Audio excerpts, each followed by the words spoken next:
हुगली महानगर के नवनगर में उपस्थित सभी सम्माननीय नागरिक बंधुओं, मैं आप सभी को गणपति उत्सव की बहुत बधाई देता हूँ, शुभकामनाएं व्यक्त करता हूँ।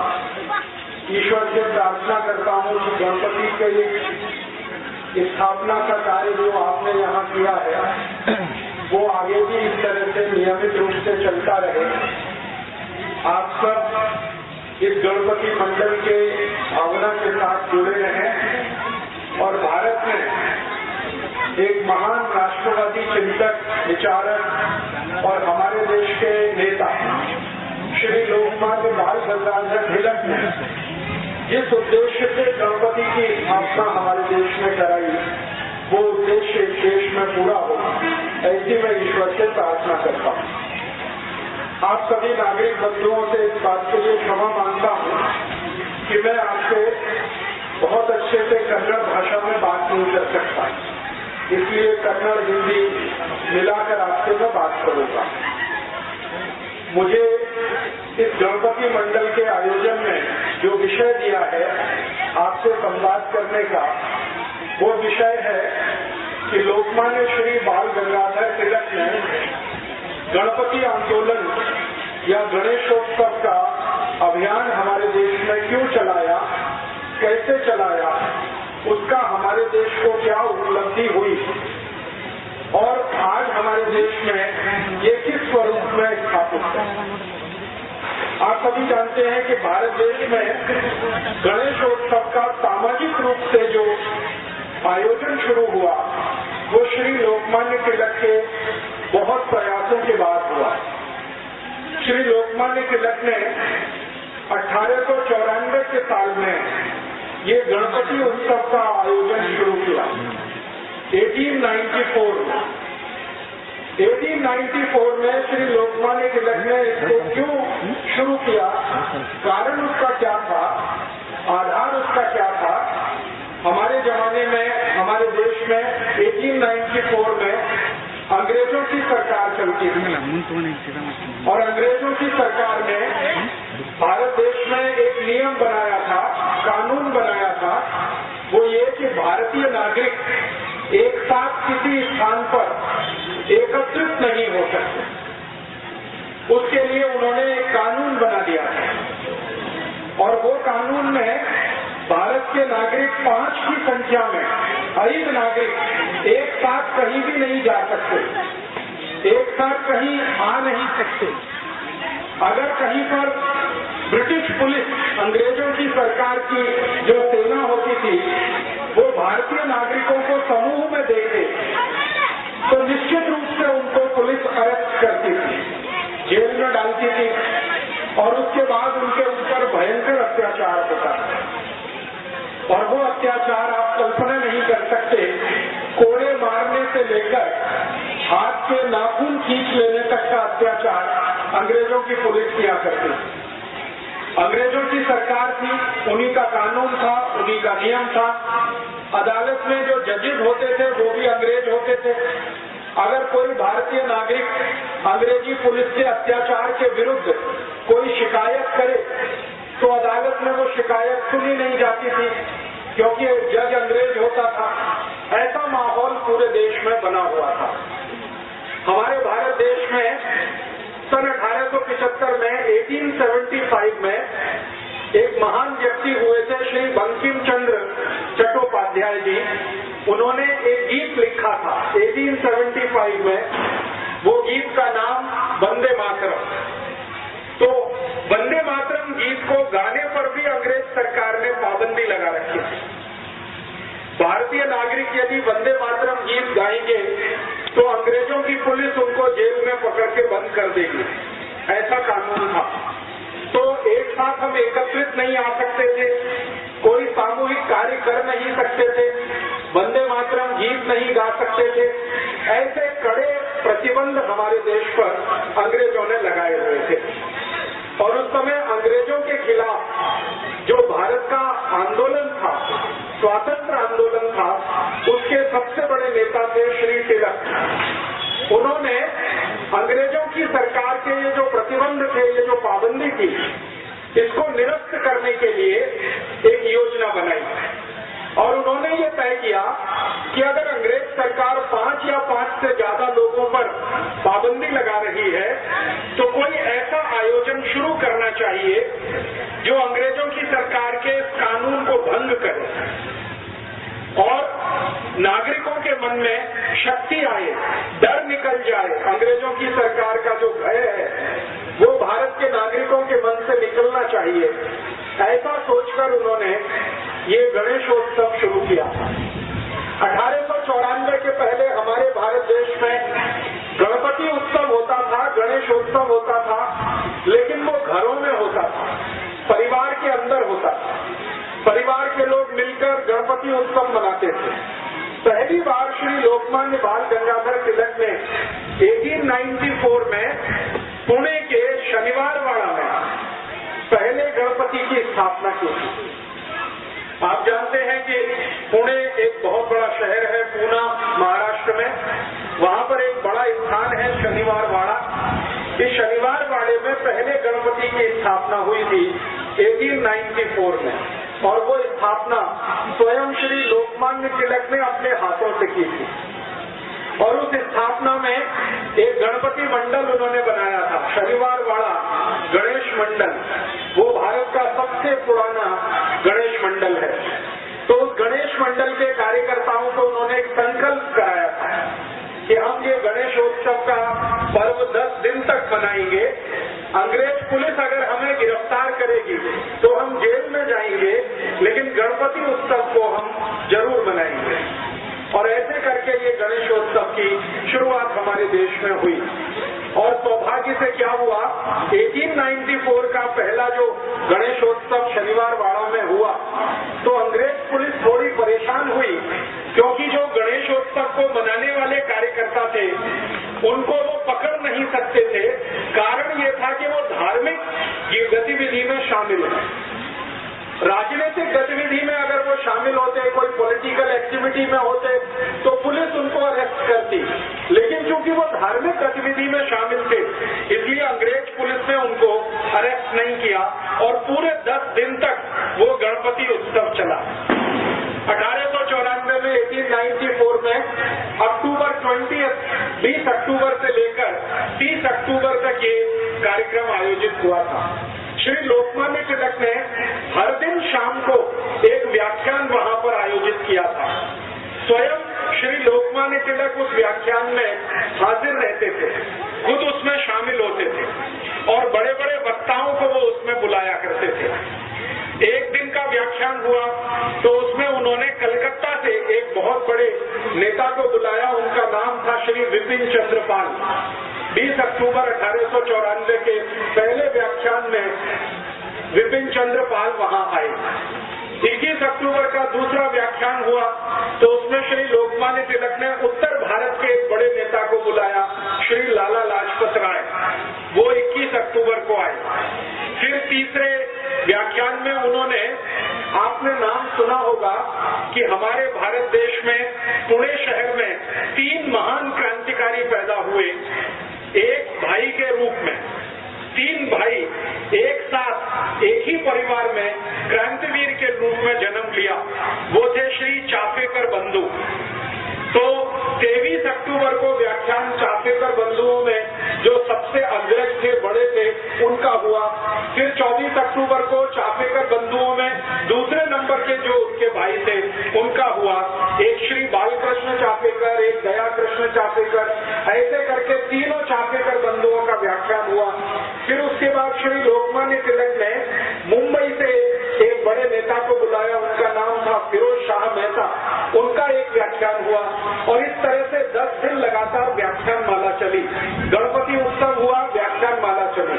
जितने भी वक्ता वहाँ पर व्याख्यान देने के लिए आए पहले गणपति उत्सव में, सबका जोर ये था कि भगवान गणेश हमारे देश को आजादी दिलाए, भगवान गणेश हमारे भारत को स्वराज्य दिलवाए, हमारे भारत देश में अंग्रेजों की सरकार समाप्त हो। सभी व्याख्याताओं ने इस तरह के विषय लिए थे और जितने भी लोग सुनने के लिए आते थे उनमें उन्होंने देशभक्ति की भावना, राष्ट्रभक्ति की भावना, पूरे व्याख्यानों के माध्यम से भरने का काम शुरू किया। परिणाम क्या हुआ? पुणे के लोगों में गणपति आयोजन के लिए उत्साह पैदा हुआ और 1894 में पहले गणपति की स्थापना पुणे में शनिवार वाड़ा में हुई। अगले वर्ष 1895 में पूरे पुणे में 11 गणपति मंडल बने एक ही वर्ष के बाद और 11 गणपति स्थापित हुए। उसके बाद 1896 में एक साथ 31 गणपति स्थापित हुए, 31। फिर उसके बाद 1897 में पता चला 100 से ऊपर गणपति हो गए। फिर इस तरह से ये संख्या बढ़ती गई और 1898 तक आते आते पुणे से बाहर मुंबई में, पुणे से थोड़ा आगे जाकर अहमदनगर में, फिर पुणे के थोड़ा सा और आगे जाकर नागपुर में, पूरे विदर्भ में ये फैलता ही गया गणपति उत्सव का। और पुणे के आजू बाजू के महाराष्ट्र के सारे बड़े शहरों में ये गणपति की स्थापना जैसे जैसे बढ़ती गई वैसे वैसे भारत देश के लोगों में चेतना भी बढ़ती गई। थोड़े दिन के बाद पता चला कि संपूर्ण महाराष्ट्र राज्य में गणपति आ गए और गणेशोत्सव बहुत जोर शोर से मनाना शुरू हुआ। 1894 के बाद 1904 में, माने सन 1904 में पहली बार लोकमान्य तिलक ने भारतवासियों को ये अपील किया कि हम गणेशोत्सव का जो आयोजन करते हैं इसका मुख्य जो उद्देश्य है वो भारत का स्वराज्य प्राप्ति करना है, आजादी प्राप्त करना है। बिना आजादी के गणेशोत्सव का कोई अर्थ नहीं है। हमारा देश अंग्रेजों का गुलाम रहे और हमारे देव देश के अंदर हैं तो एक तरह से वो भी गुलामी में है। पहली बार लोगों ने श्री लोकमान्य तिलक के इस उद्देश्य को और इस स्वप्न को बहुत गंभीरता से समझा। उसके बाद एक दुर्घटना हो गई हमारे देश में और वो दुर्घटना ये थी 1904 में, सन 1904 में एक अंग्रेज अधिकारी था जो गवर्नर वॉयसराय की हैसियत में आया था, उसका प्रमोशन हुआ था। उसका नाम था कर्जन। ये बंगाल का वॉयसराय बना था। बंगाल का वॉयसराय बनने के बाद इस कर्जन ने एक बहुत खतरनाक काम किया था। उसने क्या किया था? बंगाल राज्य को 2 भागों में बांट दिया था, 2 हिस्से कर दिए बंगाल के और उसके लिए एक कायदा बनाया, कानून बनाया और उसका नाम दिया उसने division of Bengal act, Bengal को बांटने का कानून। कर्जन नाम के एक अंग्रेज अधिकारी ने किया। बंगाल उस समय भारत देश का सबसे बड़ा राज्य था। आज हमारे भारत देश में कर्नाटक, तमिलनाडु, केरल जैसे 35 राज्य हैं, भूमध्यसागरीय राज्य हैं। आज से लगभग 150 वर्ष पहले, 160 वर्ष पहले भारत देश में सिर्फ 4 राज्य थे, 4 स्टेट थे। एक बंगाल था, दूसरा मद्रास राज्य था, उसको अंग्रेजी में प्रेसिडेंसी कहा जाता है, बंगाल प्रेसिडेंसी, मद्रास प्रेसिडेंसी, और एक तीसरा था मुंबई प्रेसिडेंसी, और चौथा भारत का बचा हुआ हिस्सा जिसको नॉर्थ वेस्ट फ्रंटियर के नाम से जाना जाता है, पूरा उत्तर भारत। बंगाल प्रेसिडेंसी का उस समय में क्या मतलब था, सरल माहिती देता हूँ। बंगाल का उस समय 1904 में, सन 1904 में एक ही अर्थ था, पूरा बिहार राज्य, पूरा आसाम, पूरा का पूरा बंगाल, जिसमें बांग्लादेश भी शामिल था। उस समय तक बांग्लादेश अलग नहीं हुआ था, तो पूरा बंगाल, बांग्लादेश को मिलाकर पूरा आसाम, उड़ीसा का 3/4 भाग, और उसके बाद आसाम के ऊपर के भारत के जो छोटे राज्य हैं, अरुणाचल प्रदेश है, सिक्किम है, नागालैंड है, मिजोरम है, मणिपुर है, ये जो छोटे 7 राज्य, ये पूरा मिलाकर बंगाल राज्य था। अंग्रेजों ने उस समय इसको 2 हिस्सों में बांटा, east Bengal and west Bengal, पूर्वी बंगाल, पश्चिमी बंगाल। उस समय बंगाल का जो टोटल पॉपुलेशन था, कुल लोक संख्या, कुल जनसंख्या, वो करीब 7 कोटि था। 7 कोटि नागरिक बंगाल में रहते थे, 7 करोड़। अब ये बंगाल का जो बंटवारा हुआ, इसमें क्या हुआ, जो वेस्ट बंगाल था वो हिंदुओं के लिए, और जो वेस्ट बंगाल हिंदुओं के लिए और ईस्ट बंगाल मुसलमानों के लिए। ईस्ट बंगाल में कुल पॉपुलेशन 3 करोड़ 80 लाख के आसपास था, 3 कोटि 80 लाख नागरिक ईस्ट बंगाल में। और बाकी जो 4 करोड़ 20 लाख नागरिक थे वो वेस्ट बंगाल। तो हिंदू और मुसलमान संप्रदाय के आधार पर पहली बार अंग्रेजों ने भारत में बंटवारा किया, और ये बंटवारा जब हुआ तो सारे भारत देश में इसका विरोध हुआ। और विरोध क्यों हुआ? संप्रदाय के आधार पर आप देश का अगर बंटवारा करते हैं, किसी राज्य का बंटवारा करते हैं, तो भयंकर मारामारी होने वाली है। तो श्री लोकमान्य तिलक ने सबसे पहले इसका विरोध किया, और 1905 में श्री लोकमान्य तिलक ने एक आदेश जारी किया भारत के नागरिकों के लिए कि अगर अंग्रेजों की सरकार भारत के एक बंगाल राज्य का संप्रदाय के आधार पर बंटवारा करती है तो इस अंग्रेज सरकार को हम भारत में अब रहने नहीं देंगे, चलने नहीं देंगे। और उन्होंने ये घोषणा कर दी। श्री लोकमान्य तिलक के एक दोस्त थे, मित्र थे, विपिन चंद्र पाल, जो उस समय बंगाल के सबसे बड़े नेता थे। ऐसे ही श्री लोकमान्य तिलक के एक मित्र थे श्री अरविंदो घोष, जिनको आपने जाना होगा, जो बाद में सन्यासी हो गए और पांडिचेरी में उन्होंने आश्रम बना लिया और वहीं पर आखिरी जीवन उनका बीता। तो श्री अरविंदो घोष और विपिन चंद्र पाल, सुरेंद्र नाथ बनर्जी, उमेश चंद्र बनर्जी, व्योमेश चंद्र बनर्जी, ताराशंकर बंदोपाध्याय, ऐसे एक दो नहीं सैकड़ों सैकड़ों बंगाल के नेता श्री तिलक के पास मिलने के लिए पुणे में आए। और तिलक के सामने उन्होंने कहा कि अब हमें क्या करना चाहिए। श्री लोकमान्य तिलक ने कहा कि पूरे बंगाल में आपको श्री गणपति के नाम पर उत्सव शुरू करना चाहिए। तो जो नेता आए थे उन्होंने कहा कि हमारे राज्य में बंगाल में गणपति उत्सव तो कोई मनाता नहीं है और गणेश जी को बंगाल में कोई ज्यादा प्रभाव भी नहीं है। तो लोकमान्य तिलक ने पूछा, फिर आप बताइए आपके यहाँ किसका प्रभाव है? तो उन्होंने कहा जो नवदुर्गा होती है, दुर्गा पूजा होती है, उसका बंगाल में बहुत असर है। तो श्री तिलक ने कहा कि ठीक है, मैं यहाँ महाराष्ट्र में गणेशोत्सव करता हूँ, आप बंगाल में दुर्गा उत्सव शुरू करिए और इसके साथ संगठन बनाइए और अंग्रेजों की सरकार के खिलाफ फिर हमें लड़ना है। तो इस तरह से श्री लोकमान्य तिलक के प्रयासों से पूरे बंगाल में 1905 से 1905 से दुर्गा उत्सव शुरू हुआ, जो आज तक चला आ रहा है और भारत के अनेक राज्यों में फैल गया है। तो बंगाल में दुर्गा उत्सव, महाराष्ट्र में गणेशोत्सव, ऐसा जब काम शुरू हुआ तो लाखों लाखों कार्यकर्ता श्री तिलक और विपिन चंद्र पाल के साथ इकट्ठे हुए। फिर इन कार्यकर्ताओं को लोकमान्य तिलक ने एक संदेश दिया कि गांव-गांव जाना, गली-गली जाना और अंग्रेजों की सरकार ने बंगाल का जो बंटवारा किया है हिंदू मुसलमान के आधार पर, इसका विरोध करना है। तो श्री तिलक के जो कार्यकर्ता होते थे वो पूछते थे कि आप बताइए विरोध का तरीका क्या है। तो श्री तिलक ने उन सबको बोल रखा था कि देखो, अंग्रेजों की सरकार भारत में तभी तक चलेगी जब तक अंग्रेजों का माल भारत में बिकेगा। आप जानते हैं कि अंग्रेजों की सरकार ईस्ट इंडिया कंपनी की मदद से चलती थी और ईस्ट इंडिया कंपनी की वस्तुएं भारत में बिका करती थी। तो श्री तिलक ने कहा कि ईस्ट इंडिया कंपनी की वस्तु जब तक भारत में बिकेगी अंग्रेजों को मुनाफा मिलेगा और जब तक उनको लाभ होगा तब तक वो भारत में सरकार चलाएंगे। तो हमें एक ही कार्य करना है कि गांव-गांव जाकर अंग्रेजी ईस्ट इंडिया कंपनी की जो चीज वस्तुएं बिकती है इनका बहिष्कार कराना है।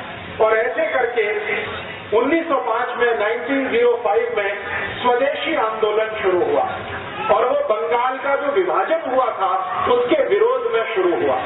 श्री तिलक ने पूरे बंगाल का प्रवास किया, छोटे छोटे गांवों में जाकर उन्होंने व्याख्यान दिए। तिलक के साथ अरविंदो घोष गांव-गांव गए। अरविंदो घोष के साथ ताराशंकर बंदोपाध्याय, बहुत बड़े साहित्यकार थे, वो गांव-गांव गए। श्री बंकिम चंद्र चट्टोपाध्याय, जिन्होंने वंदे मातरम गीत लिखा, वो श्री लोकमान्य तिलक के साथ गांव-गांव गए और इस तरह से बहुत बड़े नेताओं की टीम तैयार हुई। उन्होंने पूरे बंगाल में स्वदेशी की लहर पैदा कर दी। परिणाम क्या हुआ कि ये स्वदेशी आंदोलन 1905 में 1905 में जो शुरू हुआ, 2 वर्ष के बाद इसका इतना असर था कि बंगाल में अंग्रेजी ईस्ट इंडिया कंपनी का सामान बिकना बंद हो गया, उनका कापड़ बिकना बंद हो गया। ईस्ट इंडिया कंपनी की उस समय भारत में शक्कर बिकती थी, शुगर, क्योंकि शुगर भारत में बनती नहीं थी, वो इंग्लैंड से आती थी, तो शुगर बिकना बंद हो गया। और इस स्वदेशी आंदोलन का इतना असर हुआ पूरे बंगाल में कि जो मिठाई बनाने वाले लोग हैं, स्वीट्स बनाने वाले लोग, उन्होंने शक्कर इस्तेमाल करना बंद कर दिया, गुड़ से मिठाई बनाना शुरू किया। इतना प्रभाव था। उसके बाद हमारे भारत देश में उस समय ब्लेड नहीं बनता था, ये बात है 1905 की, 1905, ब्लेड नहीं बनता था, इंग्लैंड से ब्लेड आता था भारत में। तो जो सैलून चलाने वाले लोग होते थे वो अंग्रेजी ब्लेड का उपयोग करते थे। श्री लोकमान्य तिलक ने जब उनको अपील किया कि आप ये अंग्रेजी ब्लेड वापरना बंद कर दो, तो सभी सैलून चलाने वालों ने अंग्रेजी ब्लेड का बहिष्कार कर दिया। अब समस्या आई कि शेव कैसे करना, ब्लेड तो नहीं है, तो उन्होंने एक इंस्ट्रूमेंट बनाया जो आज तक इस देश में चलता है। हम लोग हिंदी में उसको उत्तरा कहते हैं, कन्नड़ में क्या कहते हैं मुझे मालूम नहीं है। उसको बहुत अच्छे से शार्प करके उससे शेप बनाई जाती है, ब्लेड का उसमें इस्तेमाल नहीं होता। ये लोकमान्य तिलक ने शुरू कराया इस देश। उसके बाद हमारे भारत देश में उस समय डिटर्जेंट पाउडर नहीं बनता, हमारे भारत देश में डिटर्जेंट पाउडर नहीं बनता था, वो इंग्लैंड से इंपोर्ट होता था। तो श्री लोकमान्य तिलक ने लॉन्ड्री चलाने वालों को अपील किया कि अंग्रेजी डिटर्जेंट पाउडर इस्तेमाल नहीं करना है। तो भारत के लॉन्ड्री चलाने वाले सभी लोगों ने मिट्टी से कापड़ धोना शुरू कर दिया, जमीन की मिट्टी से। ये जो ब्लैक बॉटम सॉइल होती है, इसको इस्तेमाल करके कापड़ धोने का एक अभियान पूरे देश में शुरू हुआ। इसी तरह श्री लोकमान्य तिलक ने भारत के लोगों को अपील किया कि किसी भी घर में, परिवार में विवाह होगा तो वर और वधू शरीर पर अंग्रेजी वस्त्र धारण नहीं करेंगे। तो कौन से वस्त्र धारण करेंगे? तो उन्होंने कहा कि भारत में कापूस बहुत होता है, कॉटन बहुत होता है, कॉटन के बनाए हुए जो वस्त्र हैं उनका उपयोग करेंगे। और वर वधू दोनों, जिनका विवाह कराने वाला पंडित है, पंडितों का एक बहुत बड़ा संघ बनाया श्री तिलक ने। और उन्होंने कहा कि आप उस वर वधू का विवाह कराइए जिसके शरीर पर खादी के वस्त्र होंगे या कॉटन के वस्त्र होंगे। अंग्रेजी वस्त्र अगर पहने हुए वर वधू है तो उनका बहिष्कार कर दीजिए। परिणाम ये हुआ कि वर और वधू ने भी कॉटन पहनना शुरू कर दिया। इस तरह से श्री तिलक ने भारत के अनेक अनेक समाज के लोगों को इकट्ठा करना शुरू किया। और तिलक के साथ लाला लाजपत राय ने उत्तर भारत में बहुत बड़ा ऐसा ही अभियान चलाया। आप पूछेंगे कि इस अभियान का अंतिम फलश्रुति क्या हुआ? इस अभियान की सबसे बड़ी फलश्रुति ये हुई कि 1905 से 1905 से लेकर 1911 के बीच में 6 वर्ष के अंदर संपूर्ण भारत देश में ईस्ट इंडिया कंपनी की वस्तुएं बिकना बंद हो गई। ईस्ट इंडिया कंपनी का कपड़ा बिकना बंद हो गया, उनका ब्लेड बिकना बंद हो गया, ईस्ट इंडिया कंपनी की शुगर बिकना बंद हो गया, ईस्ट इंडिया कंपनी का डिटर्जेंट पाउडर बिकना बंद हो गया। जो कुछ भी ईस्ट इंडिया कंपनी बेचती थी वो सब वस्तुएं बिकना बंद हो गई। लोगों ने संकल्प लेना शुरू किया। आपको तो सुनकर आश्चर्य होगा कि जैसे आपने यहाँ गणपति मंडल स्थापित किया है नवनगर में, श्री लोकमान्य तिलक ने संपूर्ण भारत देश में ऐसे सैकड़ों गणपति मंडल स्थापित किए। हर एक गणपति मंडल के कार्यकर्ताओं को वो शपथ दिलाते थे, प्रतिज्ञा कराते थे। गणपति मंडल स्थापित हुआ, फिर उसके बाद एक शपथ ग्रहण समारोह होता था, प्रतिज्ञा समारोह होता था। उसमें पहली प्रतिज्ञा ये होती थी कि हम भारत देश के स्वराज्य प्राप्ति के लिए कार्य करेंगे और गणपति हमारे आराध्य देव बनेंगे, हम स्वराज्य प्राप्ति के लिए काम करेंगे। दूसरी प्रतिज्ञा होती थी कि भारत में स्वराज्य प्राप्ति करने के लिए स्वदेशी का वर्ण बहुत आवश्यक है, इसलिए हम जीवन पर्यंत स्वदेशी व्रत धारण करेंगे और कभी कोई अंग्रेजी वस्तु का प्रयोग नहीं करेंगे।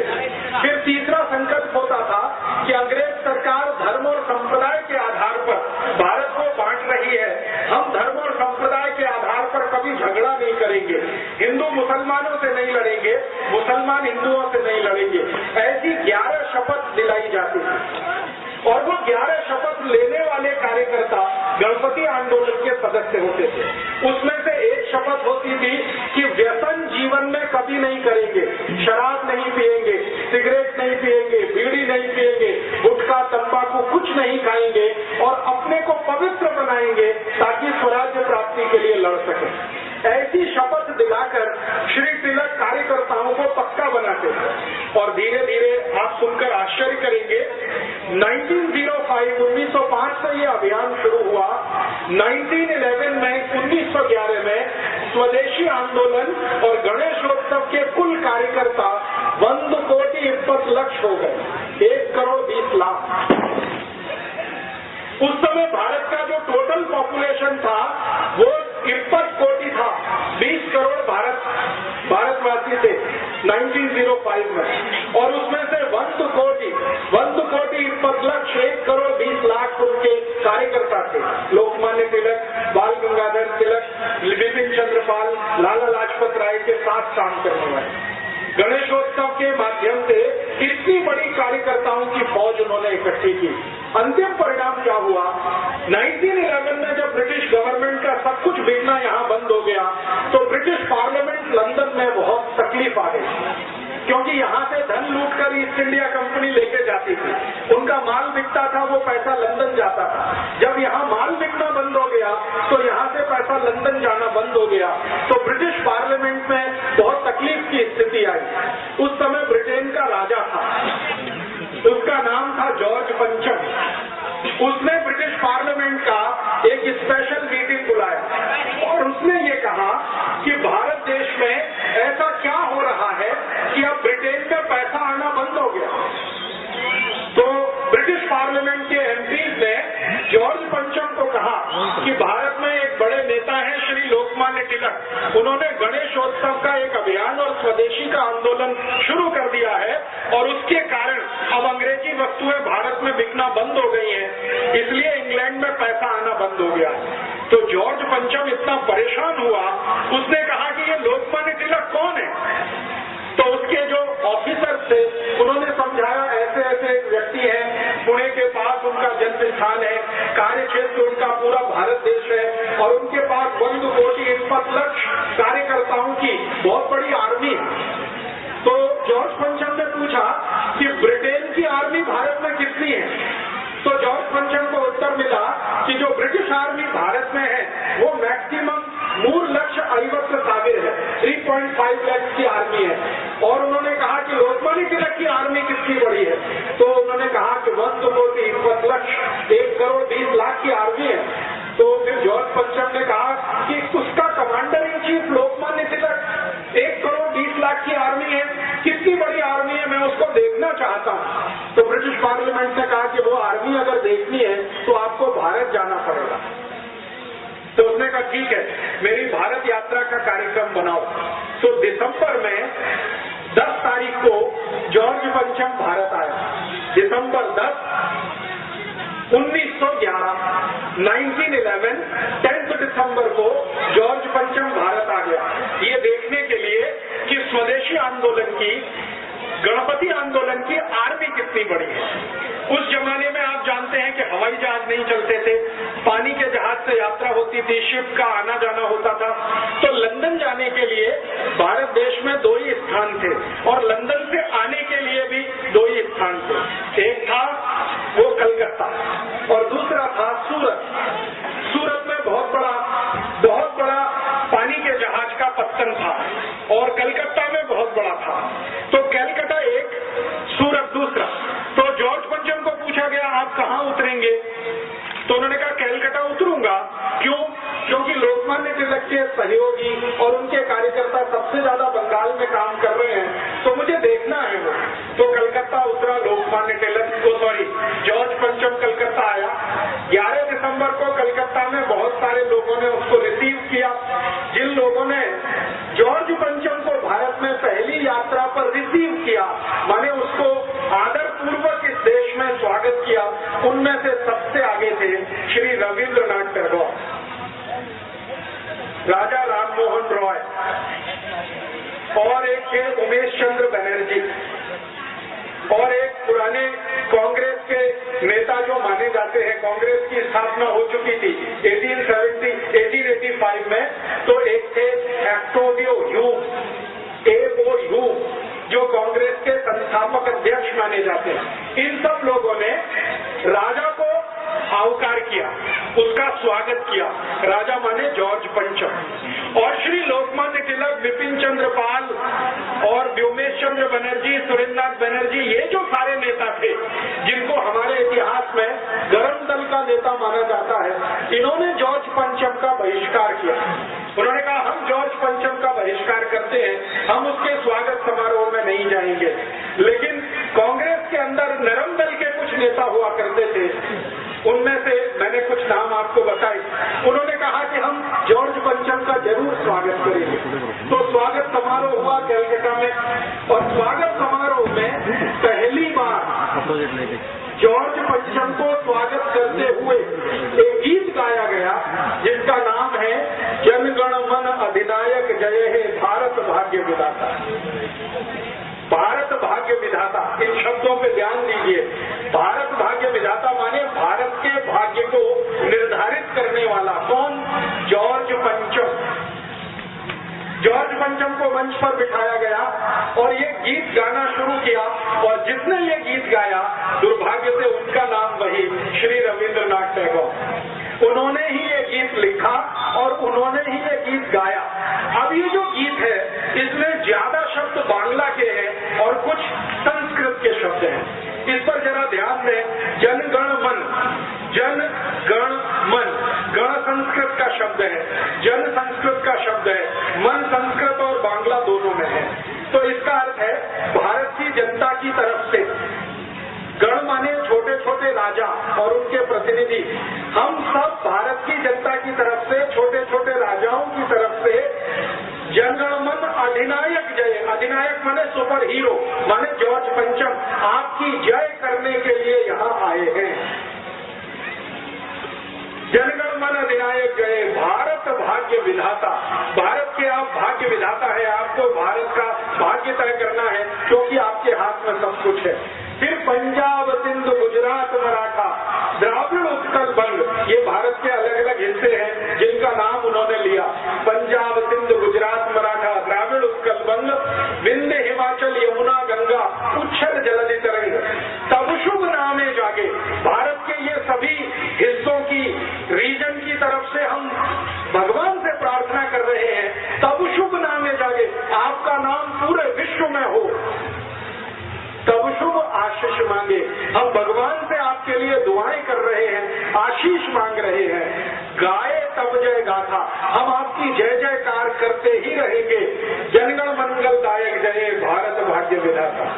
ये गीत गाया गया, और ये गीत गाया गया 24 दिसंबर 1911 को कलकत्ता में जॉर्ज पंचम का स्वागत समारोह करते हुए। अब समस्या क्या खड़ी हो गई कि जॉर्ज पंचम को ना संस्कृत समझती थी ना बांग्ला, न उसको हिंदी आती थी। वो सुन तो लिया, उसने अपने पड़ोस में बैठे अंग्रेजों से पूछा ये क्या गाना गाया, तो अंग्रेजों ने उसका इंग्लिश ट्रांसलेशन करके उसको समझाया। जैसे ही उसको पता चला कि ये गाना जॉर्ज पंचम के सम्मान में गाया गया है और उसको भारत का भाग्य विधाता बताया गया है, वो इतना प्रसन्न हुआ, इतना खुश हुआ कि उसने रविन्द्रनाथ टैगोर को बुलाया और उनके पीठ पर ऐसे थपथपाया, बहुत अच्छा आपने गीत लिखा है। और अंग्रेजी में उसने कहा कि मेरी इतनी प्रशंसा तो मेरे देश में कोई नहीं करता। इससे भी ज्यादा उसने एक मजाक की बात कही जो हमारे लिए बहुत शर्मनाक है। उसने कहा कि मेरी बीवी ने मेरी आज तक इतनी प्रशंसा नहीं की है, आपने तो उससे भी ज्यादा की। रविन्द्रनाथ टैगोर गदगद हो गए। रविन्द्रनाथ टैगोर गदगद हो गए तो ये जो पंचम था, जॉर्ज पंचम, इसने अपनी डायरी में उनका नाम, पता, सब कुछ नोट किया। फोन उस समय होता नहीं था, नाम पता नोट किया और ये कलकत्ता से चलकर फिर दिल्ली गया। जॉर्ज पंचम, यही जॉर्ज पंचम। दिल्ली में इसने एक बहुत बड़ा दरबार बुलाया और उसमें छोटे छोटे राजा महाराजा सब लोग आए। लेकिन दिल्ली में जो क्रांतिकारी थे, गरम दल वाले, लाला लाजपत राय वाले, वो नहीं गए, उन्होंने वहां भी बहिष्कार किया। तो दिल्ली में उस समय जो गवर्नर की हैसियत से एक अधिकारी होता था, उसको जॉर्ज पंचम ने पूछा कि मुझे वो आर्मी देखनी है लोकमान्य तिलक की। मैंने सुना है 1 करोड़ 20 लाख 1 करोड़ 20 लाख उसमें सोल्जर है, मुझे देखना है वो आर्मी कैसे काम करती है। तो दिल्ली का जो गवर्नर था उसने जॉर्ज पंचम को समझाया कि ये आर्मी है, बिना बंदूक वाली है, इनके पास कोई आर्म्स नहीं है, आर्मी विदाउट आर्म्स। उसने जो टाइटल बताया आर्मी विदाउट आर्म्स है ये। इनके पास कोई बंदूक नहीं है, इनके पास कोई तलवार नहीं है, इनके पास कोई तोप नहीं है, कोई मोर्टार नहीं है, कुछ नहीं है, लेकिन इनके पास जो दिल है, जो इनका हृदय है, वो इतना मजबूत है कि ये हमेशा भारत की आजादी और स्वराज्य की बात करते हैं। तो उसने पूछा कि इस आर्मी के कुछ नेताओं से मुझे मिलना है। तो गवर्नर ऑफ दिल्ली ने कहा कि इनका नेता तो लोकमान्य तिलक है और उन्होंने आपका बहिष्कार किया हुआ है, इसलिए वो तो आपको मिलने आने वाले नहीं है। आपको उनसे मिलने जाना हो तो मैं कोई व्यवस्था करूं। तो जॉर्ज पंचम कहने लगा कि भारत में ऐसा भी कोई आदमी है जिसको राजा बुलाए और वो राजा के पास ना जाए। उन्होंने कहा यहाँ तो एक नहीं, ऐसे करोड़ों हैं। आपको वो मानते ही नहीं कि आप राजा। वो कहते हैं आप इंग्लैंड के राजा होंगे, भारत का राजा तो एक ही है, वो हमारा गणपति बप्पा। लोकमान्य तिलक ने सब कार्यकर्ताओं को समझा रखा था कि राजा अपना एक ही है, वो है गणपति बप्पा। इसी के सामने झुकना, इसी को वंदन करना, इसी से आशीष मांगना और इसी से दुआ मांगना, बाकी हमारा कोई राजा नहीं, हमारा राजा गणपति है। तो जब गवर्नर ने ये सुना दिया कि वो तो आएंगे नहीं, उन्होंने बहिष्कार किया, वैसे करोड़ों है, अब आप जाना चाहो तो मैं व्यवस्था करता हूँ, पुणे जाना पड़ेगा आपको मिलने के लिए। तो पुणे के डिस्ट्रिक्ट मजिस्ट्रेट, जिला कलेक्टर को टेलीग्राम किया गया। पुणे का जिला कलेक्टर परेशान हो गया, वो टेलीग्राम लेके श्री लोकमान्य तिलक के घर गया। श्री लोकमान्य तिलक पुणे में ही रहते थे, शनिवार वाड़ा में ही उनका घर है, आज भी वो घर सुरक्षित है, आप जाके देख सकते हैं। पुणे का डिस्ट्रिक्ट कलेक्टर भागा भागा वो टेलीग्राम लेके श्री तिलक के पास गया और टेलीग्राम उनको दिखाया कि आपसे मिलने के लिए हमारा राजा जॉर्ज पंचम पुणे आना चाहता है, आप उनसे मिलेंगे। तो श्री लोकमान्य तिलक ने कहा मुझे राजा से मिलने की कोई गरज नहीं है, वो आपका राजा है, मेरा नहीं है, आप उसके नौकर हैं, आपको वो पगार देता, मुझे पगार नहीं देता, मुझे उससे मिलने की गरज नहीं है। तो कलेक्टर ने समझा नहीं वो आपको मिलने यहाँ आना चाहते हैं पुणे में। तो तिलक ने कहा कि फिर ठीक है, आप उनको यहाँ आने दो, मैं मेरे गांव चला जाता हूँ रत्नागिरी। श्री लोकमान्य तिलक का जन्म स्थान रत्नागिरी में है, आप जानते हैं, रत्नागिरी के पास एक छोटे से। तो मैंने कहा मैं मेरे गांव चला जाता हूँ। तो फिर कलेक्टर ने पूछा मेरी तो नौकरी चली जाएगी। तो उन्होंने कहा कि बहुत अच्छा है तुम्हारी नौकरी जाए, तुम्हारे राजा की नौकरी जाए, तुम यहाँ सब हिंदुस्तान छोड़कर चले जाओ, हमारा स्वराज्य हमें मिल जाए, मैं तो यही चाहता हूँ। तो कलेक्टर ने वापस टेलीग्राम कर दिया कि श्री लोकमान्य तिलक आपको मिलने को बिल्कुल इच्छुक नहीं है, तैयार नहीं है, अब क्या करना। तो अंग्रेज पुलिस को कहा गया कि आप लोकमान्य तिलक को अरेस्ट करो और अरेस्ट करके उनको जॉर्ज पंचम की सेवा में लेके आओ। तो श्री लोकमान्य तिलक के पास जब पुलिस ऑफिसर पहुंचा अरेस्ट करने के लिए, तो उन्होंने कहा कि मुझे अरेस्ट करने के लिए आप कानून बताओ, किस कानून से आप मुझे अरेस्ट कर सकते हैं। तो पुलिस ने कहा आप हमारे राजा को नहीं मिलना चाहते। तो उन्होंने कहा ये कोई अपराध नहीं है, ये कहीं भी किसी कानून की किताब में नहीं है। उस समय तक हमारे देश में जो कानून की किताब चलती थी उसका नाम था आईपीसी, इंडियन पिनल कोड, 1860 से ये चल गई थी। तो उन्होंने कहा आईपीसी का कौन सा प्रोविजन है जिसका मैंने वायलेशन किया है और आप मुझे गिरफ्तार कर रहे हैं। तो पुलिस ऑफिसर निरुत्तर हो गया, वो चुपचाप वापस गया और जॉर्ज पंचम को कह दिया गया कि ये व्यक्ति इतना पक्का है कि ये जो तय कर लेगा वही करेगा, ये आपसे मिलेगा नहीं। जॉर्ज पंचम बिना मिले वापस गया दिल्ली से, बिना मिले वापस गया। और भारत में उस समय कांग्रेस के अंदर यही एक तेजस्वी नेता थे श्री तिलक, जिन्होंने जॉर्ज पंचम से मिलने को मना कर दिया। बाकी जो कांग्रेस के नेता थे, मैंने नाम लिया, रविन्द्रनाथ टैगोर थे, व्योमेश चंद्र बनर्जी थे, उमेश चंद्र बनर्जी थे, एक गोपाल कृष्ण गोखले थे, ये सब जॉर्ज पंचम को सलामी देके आए। तिलक नहीं गए, लाला लाजपत राय नहीं गए, विपिन चंद्र पाल नहीं गए। जॉर्ज पंचम को तिलक का नहीं मिलना इतना अंदर तक चोट पहुंचाया कि जब जॉर्ज पंचम वापस जा रहा था दिल्ली से, उसने कहा अब तो मुझे वापस जाना है, तो दिल्ली से कलकत्ता, कलकत्ता से फिर पानी के जहाज से लंदन। तो जॉर्ज पंचम ने कहा कि ऐसा कोई व्यक्ति भारत में है जो मुझे मिलने से मना कर सकता है और किसी कानून के आधार पर हम उसे अरेस्ट भी अभी नहीं कर सकते, तो ऐसे व्यक्ति की मांग क्या है? तो अंग्रेज गवर्नर दिल्ली ने उनको कहा कि उसकी सबसे पहली मांग है कि 1905 में जो कर्जन ने डिवीजन ऑफ बंगाल एक्ट बनाया है, बंगाल को हिंदू मुसलमान के आधार पर तोड़ दिया है, ये कानून वापस लेना और बंगाल को फिर से एक करना। तो जॉर्ज पंचम ने गवर्नर को कहा कि ऐसे वीर बहादुर पराक्रमी व्यक्ति का थोड़ा तो सम्मान करो और ये बंगाल का बंटवारा रद्द करो। और भारत के इतिहास में ये पहली और आखिरी घटना है जब बंगाल को बंटवारा करके अंग्रेजों ने 6 साल के बाद वापस फिर से एक किया और ईस्ट और वेस्ट बंगाल फिर से एक हुआ और लोकमान्य तिलक की इतनी जय जयकार पूरे देश में हुई। 1911 में जब बंगाल फिर से एक हो गया, डिवीजन ऑफ बंगाल एक्ट वापस हो गया, तो सारे देश में लोकमान्य तिलक के स्वागत समारोह आयोजित हुए और एक एक समारोह में 50-50 हजार लोग आते थे। उस जमाने में ये माइक नहीं होता, बिना माइक के उनको व्याख्यान करना होता। आप जरा सोचिए, 50,000 की भीड़, 50,000 नागरिक लोकमान्य तिलक को सुनने के लिए कहीं खड़े हैं, कैसे वो बोले जो आखिरी आदमी तक बात पहुंचे? तो वो संभव नहीं होता था। तो श्री तिलक चिल्ला चिल्ला कर बोलते और दुष्परिणाम क्या हुआ? 1911 से जब उनका ये स्वागत समारोह शुरू हुआ, 1915 तक ये चलता रहा। 4-5 साल चिल्ला चिल्ला कर बोलने के कारण उनके सारे फेफड़े गल गए, उनके लंग्स में इंफेक्शन आ गया, क्योंकि माइक तो होता नहीं था। गले में इंफेक्शन आया, लंग्स में इंफेक्शन आया और वो इंफेक्शन इतना गंभीर था कि उसी में श्री लोकमान्य तिलक की मृत्यु हुई। 1915 से लेकर 1920 तक वो कहीं जा नहीं सके, बोल नहीं सके जाना।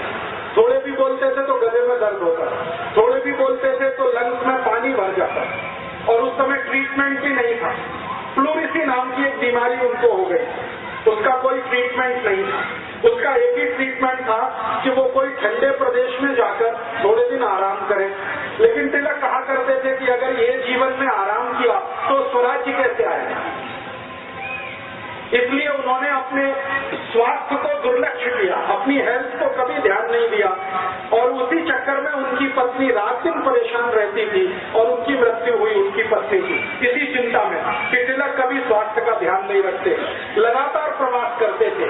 अब उस जमाने में प्रवास करने के लिए गाड़ी नहीं थी तो साइकिल से प्रवास करते, कभी साइकिल नहीं होती थी तो बैलगाड़ी में बैठ के प्रवास करते, कभी कभी बैलगाड़ी नहीं तो घोड़े पर बैठकर प्रवास करते, घोड़ा भी नहीं मिला तो वो जो ऊंट होता है कैमल, उस पर बैठकर प्रवास करते थे और कुछ नहीं मिला तो पैदल पैदल प्रवास करते। तो प्रवास बहुत किया, व्याख्यान बहुत दिए, स्वागत समारोह जगह जगह होते थे, उसमें फंड इकट्ठा होता था और वो फंड इतना हो गया कि वो कोटि-कोटि रुपए। बाद में उसी फंड को नाम दिया गया तिलक स्वराज फंड। इतिहास की पुस्तकें जब आप पढ़ेंगे तो उसमें एक जगह चैप्टर है तिलक स्वराज फंड। ये लोकमान्य तिलक को स्वागत समारोह में जो दान मिलता था वो सारा उन्होंने इकट्ठा किया था।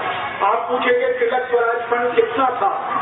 आज से लगभग 80-90 वर्ष पहले, 90 years बिफोर, तिलक स्वराज फंड 21 करोड़ रुपीस का था, 51 कोटि रुपए, इतना धन था। आज के हिसाब से अगर आप इसको जोड़ना चाहें तो इसमें 300 का मल्टीप्लिकेशन करना है, क्योंकि 1920 का 1 रुपए, 1 रुपया 2007 के 300 रुपीज के बराबर है। तो 300 में 21 का गुणा कर लीजिए, 6,300 करोड़ रुपीज श्री लोकमान्य तिलक ने इकट्ठा किया इस देश में घूम घूम। और वो फंड जब उन्होंने इकट्ठा किया तो उस फंड से फिर परिणाम क्या किया उन्होंने? क्या काम में लगाया वो फंड। उन्होंने कहा कि भारत में जो जो वस्तुओं का उत्पादन नहीं होता वो सभी ये पैसे से बनाई गई। मैंने आपसे कहा ब्लेड नहीं बनता था भारत में, श्री तिलक ने ब्लेड बनाने की इंडस्ट्री शुरू कराई पुणे के पास। वो समय में शुगर नहीं बनती थी इस देश में, शुगर बनाने का कारखाना उसी फंड में से लगा। हमारे देश में उस जमाने में आयरन और स्टील के लिए कोई बड़ा प्रोडक्शन यूनिट नहीं था। तिलक ने भारत देश के एक बड़े उद्योगपति जिनका नाम था जमशेद जी टाटा, उनको एक दिन अपने घर बुलाया और कहा कि भारत को स्टील की जरूरत है, आप स्टील बनाना शुरू करिए, हम इंग्लैंड से स्टील नहीं खरीदेंगे। तो टाटा, जमशेद जी टाटा ने श्री लोकमान्य तिलक के एक वाक्य पर पूरा टिस्को खड़ा कर दिया, टाटा स्टील कंपनी, वो तिलक ने खड़ी करवाई है इस देश में। बजाज ग्रुप को एक दिन तिलक ने बुलाया, जमनालाल बजाज को, और कहा कि हम इंग्लैंड से कापड़ आयात करते हैं, भारत में कपड़ा बनना चाहिए। खादी का तो बनता है, वो हाथ का है, लेकिन वो मोटा होता है, लोगों को बारीक कपड़ा पहनना है, महीन, तो आप उसके लिए मिल लगाइए। तो जमनालाल बजाज ने तिलक के कहने पर पहली मिल लगाई कलकत्ता। डालमिया जी को बुलाया एक दिन और कहा आप कुछ प्रोडक्शन में जाइए। डालमिया जी ने कहा ठीक है, हम भी भारत के। ऐसे भारत में 72 जो बिग बिजनेस हाउसेज हैं जो आज इस देश में एस्टेब्लिश हैं, टाटा है, डालमिया है, जमनालाल बजाज का बजाज ग्रुप है, ये सब की स्थापना करने में लोकमान्य तिलक की बहुत बड़ी भूमिका है। 1915 में श्री तिलक ने ये सब शुरू किया, 1920 तक वो ये करते रहे और 1 अगस्त 1920 को उनका स्वर्गवास हुआ। मैंने बताया गंभीर बीमारी थी, प्लूरिसी की, लंग्स पूरे उनके खराब हो चुके थे, ज्यादा बोलने के कारण गला खराब हो गया था। उस समय उनकी मृत्यु हुई। मृत्यु से थोड़ा दिन पहले उन्होंने अपने सब कार्यकर्ताओं को बुलाया, उनको मालूम हो गया था कि अभी मुझे जाना ही पड़ेगा।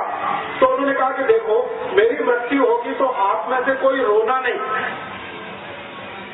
और कभी भी मेरे नाम पर आंसू बहाना नहीं। मैंने जिंदगी में कभी अंग्रेजों की गुलामी स्वीकार नहीं की है, तो आप भी मेरे पद चिन्हों पर चलना, आप भी अंग्रेजी गुलामी स्वीकार नहीं करना।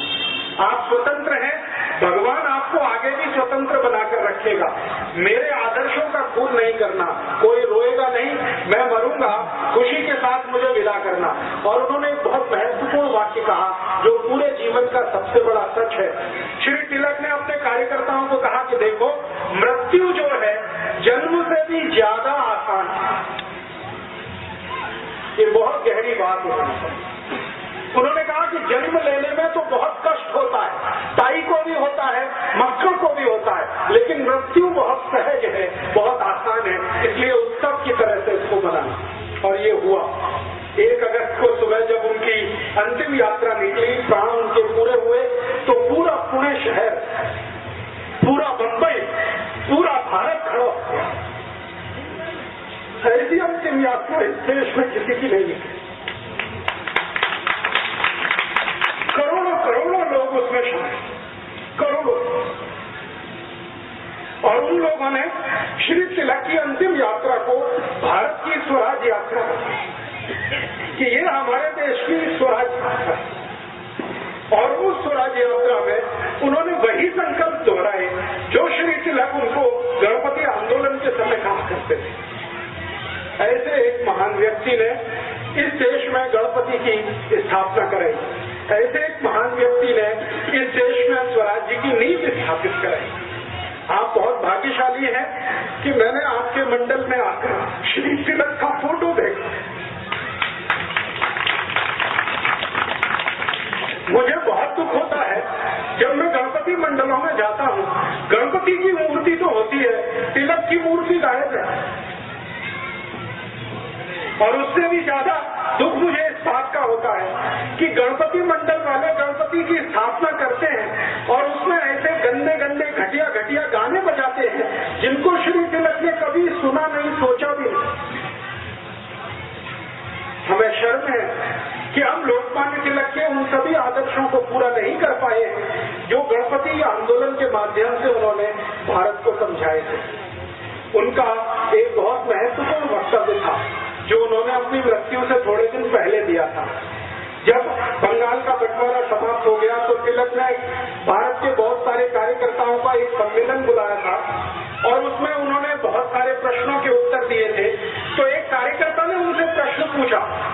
कि आपने बंगाल के बंटवारे का विरोध क्यों किया? तो उन्होंने कहा कि अंग्रेजों ने हिंदू और मुसलमान के आधार पर बंगाल को बांटा है। धर्म के आधार पर अगर ये बंटवारा भारत में होगा और आगे चलेगा तो ये भारत तो एक नहीं रहने वाला। और दूसरा एक खतरनाक काम हुआ था उसी समय, बंगाल का जो बंटवारा किया अंग्रेजों ने, उसके बाद जब बंगाल बंटवारा समाप्त हो गया, फिर से बंगाल एक करना पड़ा, तभी अंग्रेजों ने इस देश में एक ऐसा विष बीज बो दिया जिसका दुष्परिणाम हम आज तक भोग रहे हैं। वो विष बीज क्या था? अंग्रेजों ने एक संस्था बना दी इस देश में जिसका नाम है इंडियन मुस्लिम लीग। बंगाल का बंटवारा समाप्त करने के समय एक संस्था बना दिया इंडियन मुस्लिम लीग, और यही संस्था का अध्यक्ष बाद में मोहम्मद अली जिन्ना बना। और अंग्रेजों ने उस संस्था को इतना विष भर दिया कि जो बंगाल का बंटवारा उन्होंने हिंदू मुसलमान के आधार पर किया था, उस इंडियन मुस्लिम लीग ने भारत का बंटवारा हिंदू मुसलमान के आधार पर कर दिया। श्री तिलक अक्सर ये कहा करते थे कि अगर अंग्रेज बंगाल का बंटवारा करने में सफल हो गए हिंदू मुसलमान के आधार पर, तो एक दिन भारत का भी ये बंटवारा कर देंगे हिंदू मुसलमान के आधार पर। ये उनको पता चलता है। 1915 में उनको 1947 दिखाई देता, इतनी उनकी दूरदृष्टि थी तिलक की। वो ये कहा करते थे कि अगर अंग्रेजों ने ये सफलतापूर्वक चला दिया तो भारत को एक रखना मुश्किल हो जाएगा, ये देश के टुकड़े टुकड़े अंग्रेज कर देंगे हिंदू मुसलमान के आधार। इसलिए उन्होंने बंगाल बंटवारे का विरोध किया।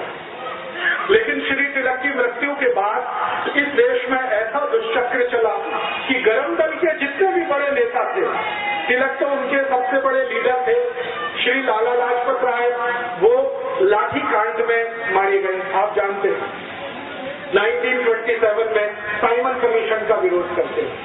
भगत सिंह को 1931 में फांसी हो गई। मदन लाल ढींगरा को 1909 में फांसी हो गई।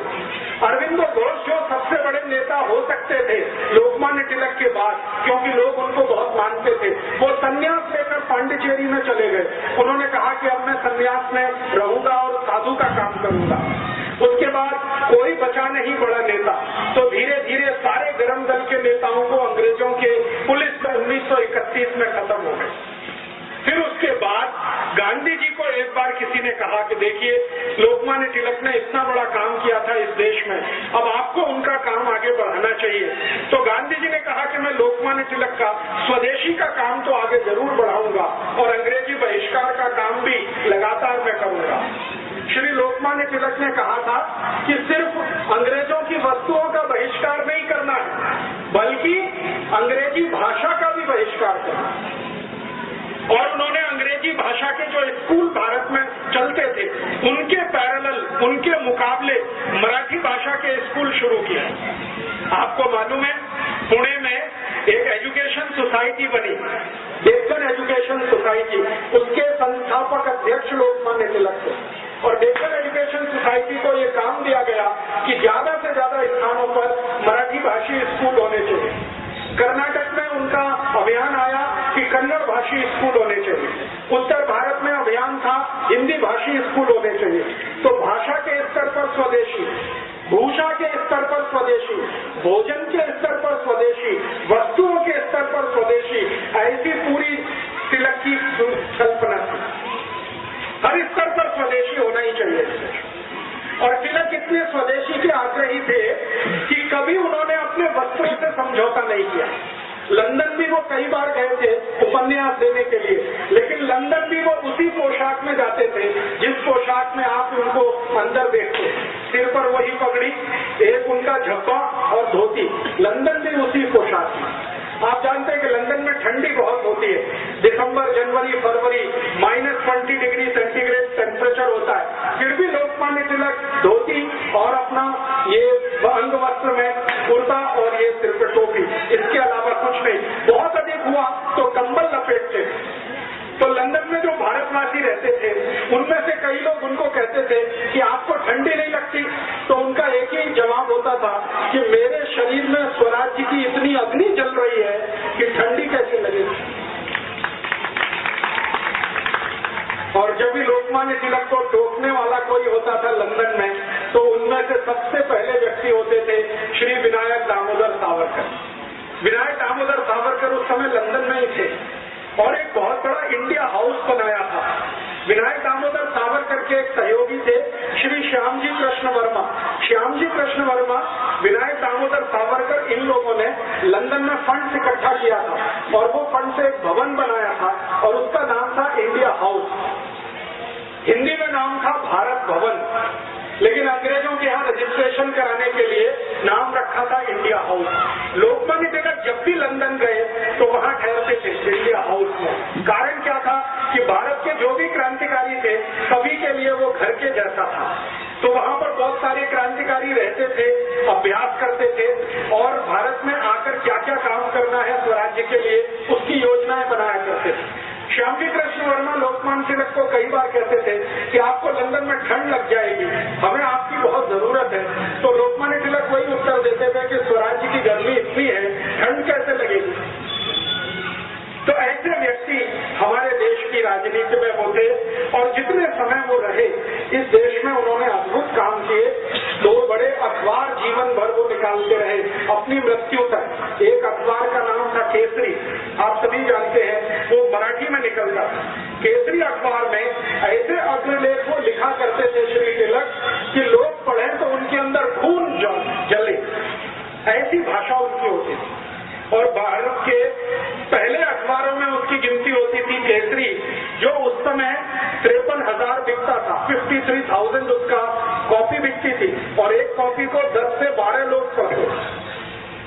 माने हर दिन भारत के 5.25 लाख से ज्यादा 5,30,000 के माध्यम से, गणपति उत्सव के माध्यम से सारे देश में एक अभिनव क्रांति जो उन्होंने शुरू की, उसी का परिणाम था कि गांधी जी जैसे व्यक्ति को ये मानना पड़ा कि मेरी गलती से मैंने गोपाल कृष्ण गोखले को अपना गुरु बनाया था, लेकिन अगर तिलक जीवित हो तो मैं कहना चाहता हूं कि अब मैं आपको अपना गुरु मानता हूं। ये 1930 में गांधी जी ने कहा।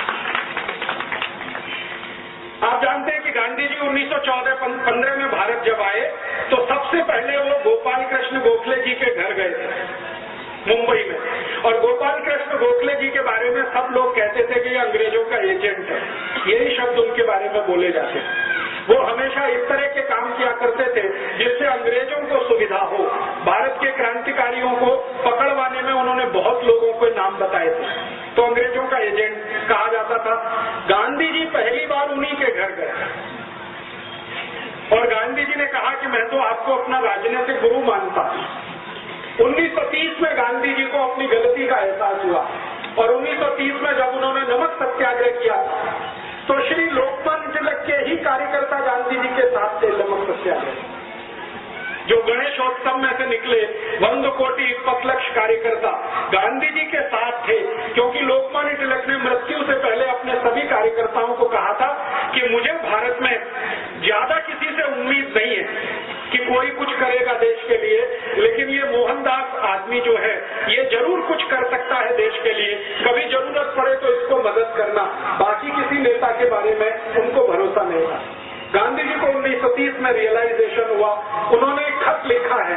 वो खत लोकमान्य तिलक जी का जो घर है वहाँ पर आजकल एक म्यूजियम है, एक स्मारक है, वहाँ रखा हुआ है। और वो खत में गांधी जी यही लिख रहे हैं कि मेरी गलती हुई जो मैंने गोपाल कृष्ण गोखले को अपना गुरु बनाया। श्री तिलक कहीं भी हो, आज से मैं उनको अपना गुरु मानता हूँ। और ये रियलाइजेशन गांधी जी को कब हुआ? गांधी जी जब नमक सत्याग्रह के लिए अहमदाबाद से निकले पद यात्रा करते हुए, तो उनके कांग्रेस के जो सबसे भरोसेमंद कार्यकर्ता थे उन्होंने गांधी जी का साथ छोड़ दिया। गांधी जी को जिस पर सबसे ज्यादा भरोसा था पंडित जवाहरलाल नेहरू, उन्होंने गांधी जी का साथ छोड़ दिया। पंडित मोतीलाल नेहरू, उन्होंने गांधी जी का साथ छोड़ दिया। गोपाल कृष्ण गोखले तो तब जीवित नहीं थे, लेकिन उनके परिवार के लोगों ने गांधी जी से किनारा कर लिया। और गांधी जी ने जब नमक सत्याग्रह के लिए अहमदाबाद आश्रम छोड़ा तो मात्र 72 कार्यकर्ता उनके साथ थे, ओनली 72। लेकिन वही गांधी जी जब नमक कानून तोड़ने के लिए सूरत के पास पहुंचे तो 100 कोटि 20 लाख कार्यकर्ता उनके पीछे थे। ये वही लोग थे जो लोकमान्य तिलक ने तैयार किए। और जब इनका समूह देखा गांधी जी ने, तब गांधी जी को रियलाइजेशन हुआ कि गोपाल कृष्ण गोखले में तो कोई दम नहीं है, जो दम है तो वो तिलक में है। तिलक जी की मृत्यु के 10 साल बाद भी वो संगठन इतना ताकतवर है कि उसमें 1,20,20 लाख कार्यकर्ता है। तभी गांधी जी ने ये पत्र लिखा और अपनी गलती को सुधारा। और बाद में यही कार्यकर्ता जो गणेशोत्सव में से निकले, दुर्गा उत्सव में से निकले, स्वदेशी आंदोलन में से निकले, इन्हीं कार्यकर्ताओं की ताकत से गांधी जी ने 1942 में भारत छोड़ो का नारा दिया। उनको भरोसा इन्हीं पर था और ये कार्यकर्ताओं ने अंतिम दिन तक गांधी जी का साथ निभाया। भारत छोड़ो आंदोलन का जैसे ही कॉल हुआ, गांधी जी गिरफ्तार हो गए, सारे बड़े नेता गिरफ्तार हुए, तो ये 1,20,20 जो कार्यकर्ता थे पूरे देश में, इन्होंने ही पूरा भारत छोड़ो आंदोलन चलाया। और यही आंदोलन की ताकत थी कि 1945 तक आते आते ब्रिटिश गवर्नमेंट को स्वीकार करना पड़ा कि अब भारत से जाना ही पड़ेगा, अब यहाँ रह नहीं सकते। और ये कार्यकर्ता कैसे कैसे काम करते थे। ये जो स्वदेशी के अभियान के कार्यकर्ता थे, ये ब्रिटिश आर्मी में ज्वाइन हो गए, कार्यकर्ता आर्मी में चले गए, वो ब्रिटिश नेवी में ज्वाइन हो गए और ब्रिटिश नेवी और आर्मी में ज्वाइन होकर अंदर से रिवोल्ट करा दिया।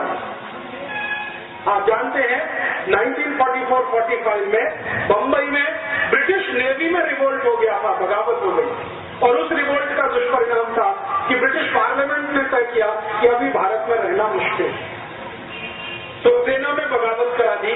ऐसे स्वदेशी के पक्के और शक्कर कार्यकर्ता श्री तिलक ने तैयार किए और यही सब लोगों की ताकत से 15 अगस्त 43 को भारत आजाद तो हुआ, लेकिन आप जानते हैं खंडित भारत आजाद हुआ।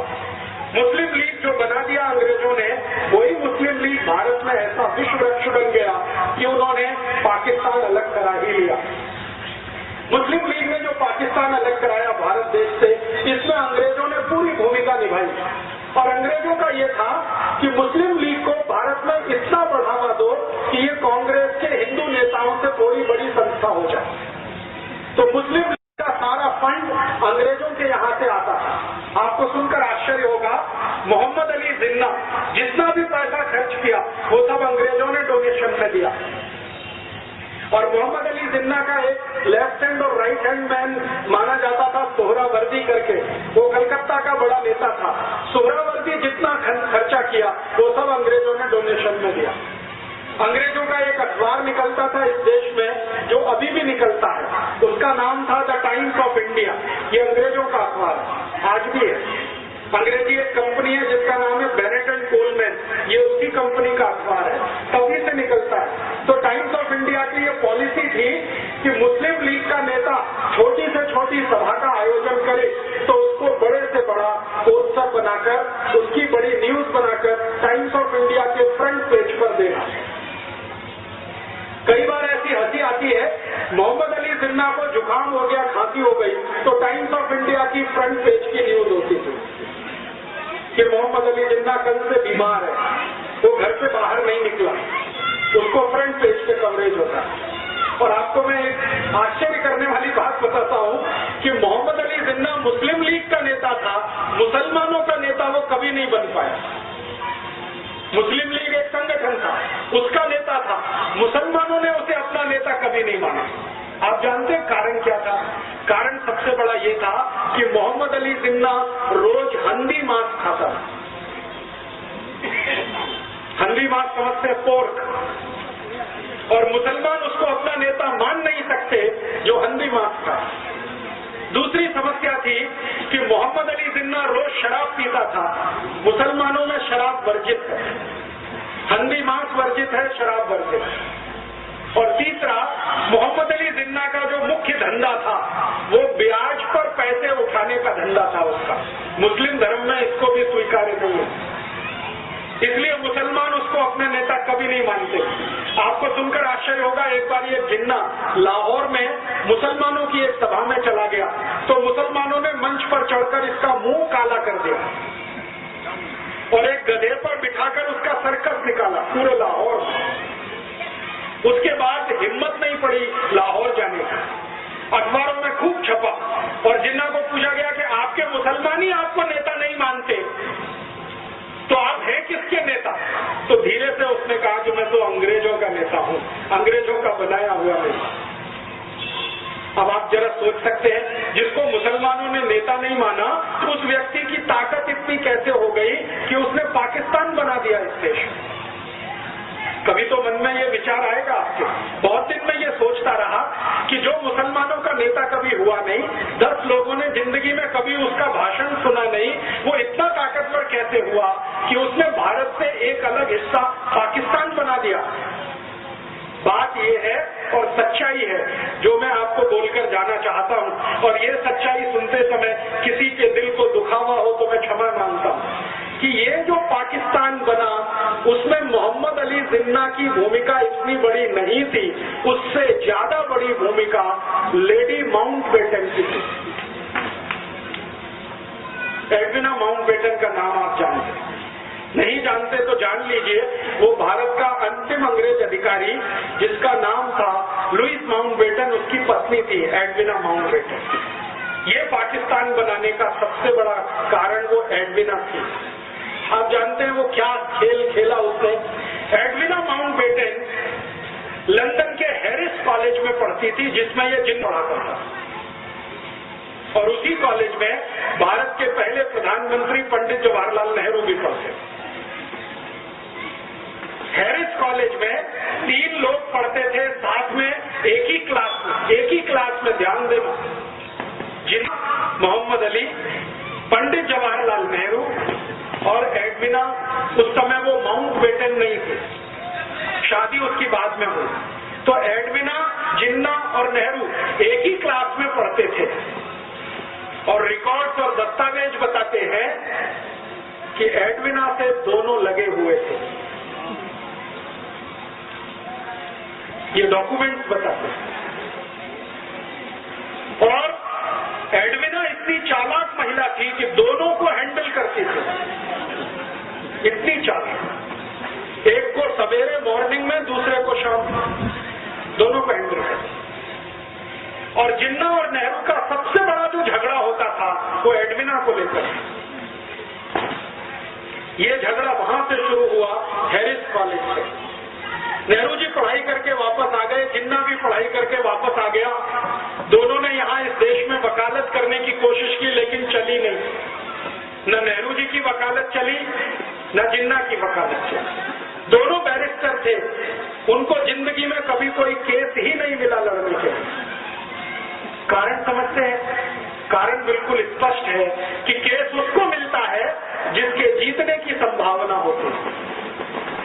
नेहरू जी के बारे में सब जानते थे कि इसको कोई दम नहीं है जो जीत पाएगा एक भी केस। तो वकालत चली नहीं, तो नेहरू जी कांग्रेस में ज्वाइन हो गए। उनके पिताजी ने उनको कांग्रेस में डाल दिया। पिताजी का सपना था कि मैं नहीं तो मेरा बेटा कोई न कोई दिन देश के बड़े पद पर आना। उसके लिए मोतीलाल नेहरू ने एक पार्टी बनाई जिसका नाम था स्वराज्य पार्टी, और अंग्रेजों से उन्होंने तालमेल करके इस देश में सरकार बनाने का काम भी किया।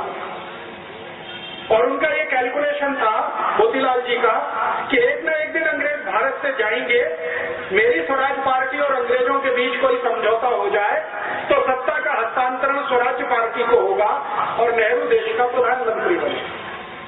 इस हिसाब से उन्होंने खेल खेला, और उसी खेल में थोड़े दिनों में एडविना भी आ गई। जब अंतिम समय आया, लुईस माउंटबेटन को ब्रिटिश पार्लियामेंट से भेजा गया, तो लुईस माउंटबेटन को भारत भेजने से पहले उसकी शादी एडविना के साथ कराई गई, क्योंकि अंग्रेज खुफिया पुलिस थी। उनको मालूम था कि नेहरू और जिन्ना की वीकनेस क्या है, कमजोरी क्या है। अंग्रेजों की खुफिया पुलिस हर हिंदुस्तानी बड़े नेता पर नजर रखती थी। तो अंग्रेजों की खुफिया पुलिस की रिपोर्ट के आधार पर एडविना को भेजा गया माउंटबेटन के साथ, और माउंटबेटन को कहा गया कि तुम इसको दिखावे के लिए अपनी पत्नी स्वीकार करो, वैसे ये है नहीं तुम्हारी। तो माउंटबेटन ने कहा ठीक है, मैं मेरे देश के लिए इतना तो कर ही सकता हूं। तो उसको पत्नी के रूप में वो लाया, लेकिन कभी भी लुईस माउंटबेटन ने अपनी डायरी में लिखा है कि उसने एडविना के साथ कभी भी रात में बिस्तर पर शेयर नहीं किया। वो दूसरों को दिखाने के लिए पति पत्नी थे, लेकिन असलियत में नहीं थे। और जैसे ही माउंटबेटन यहाँ आ गया तो एडविना को कहा गया कि अब तुम तुम्हारा खेल खेलो। तो एडविना ने एक दिन नेहरू को बुलाया और अगले दिन जिन्ना को बुलाया और कहा कि ठीक है, हम लंदन में जो किया करते थे वो यहाँ भी हो सकता है। तो नियमित रूप से नेहरू और जिन्ना ने एडविना के यहाँ जाना शुरू किया, दारू पीना उसके साथ बैठकर, शराब पीना उसके साथ बैठकर। मेरे पास कुछ फोटोग्राफ्स हैं, कभी मैं आपको दिखाऊंगा तो आप दंग रह जाएंगे। नेहरू जी एडविना के साथ बैठकर शराब पी रहे हैं, एडविना के साथ बैठकर सिगरेट पी रहे हैं, एडविना को किस कर रहे हैं, चुंबन ले रहे हैं, उसके साथ डांस कर रहे हैं। ऐसे मेरे पास 7 फोटोग्राफ्स। तो ये चलना शुरू हुआ खेल। आप जानते हैं कि चरित्र सबसे कमजोर कड़ी होता है किसी भी पुरुष के लिए। अगर चरित्र से कोई गिरना शुरू हो जाए तो उसकी अंतिम सीमा नहीं होती है, वो कहां तक जाएगा कोई नहीं जानता। हमारे भारत में एक पुरानी कहावत कही जाती है और वो पुरानी कहावत है, if wealth is lost nothing is lost. आपका पैसा चला गया तो चिंता मत करिए, फिर से आ जाए। फिर दूसरी बात कही जाती है, if health is lost something is lost. आपका स्वास्थ्य चला गया तो थोड़ा कुछ तो गया। लेकिन लास्ट सेंटेंस है, but if character is lost everything is lost. चरित्र गया तो सब चला गया, उसके बाद कुछ बचता नहीं। तो नेहरू जी के साथ यही समस्या थी और जिन्ना के साथ भी यही समस्या थी। जिन्ना और नेहरू चरित्र के इतने हल्के आदमी थे कि जानते हुए भी कि वो दोनों एक ही औरत से फंसे हुए हैं, वो आगे बढ़ते गए। एडविना ने दोनों को इस्तेमाल करना शुरू किया। 3 जुलाई 1943 को नेहरू जी एडविना से मिलने गए। रात को उसने फोटोग्राफ लिए, नेहरू जी के बेड में फोटोग्राफ लिए और वो फोटोग्राफ नेहरू जी के लिए बहुत गंभीर तकलीफ का कारण बन गए। एडविना ने एक दिन वो फोटो दिखाए नेहरू जी को कि देखिए आपके फोटोग्राफ्स मेरे पास है। और वो फोटोग्राफ क्या है जो मैंने आपको बताया। अगर ये रिलीज कर दिया जाए पूरे भारत में तो आपकी क्या हैसियत होगी और आपको जो सबसे आगे बढ़ाने वाला व्यक्ति है महात्मा गांधी, उनकी क्या हालत होगी। तो नेहरू जी ने एडविना को पूछा कि आखिर तुम चाहती क्या हो।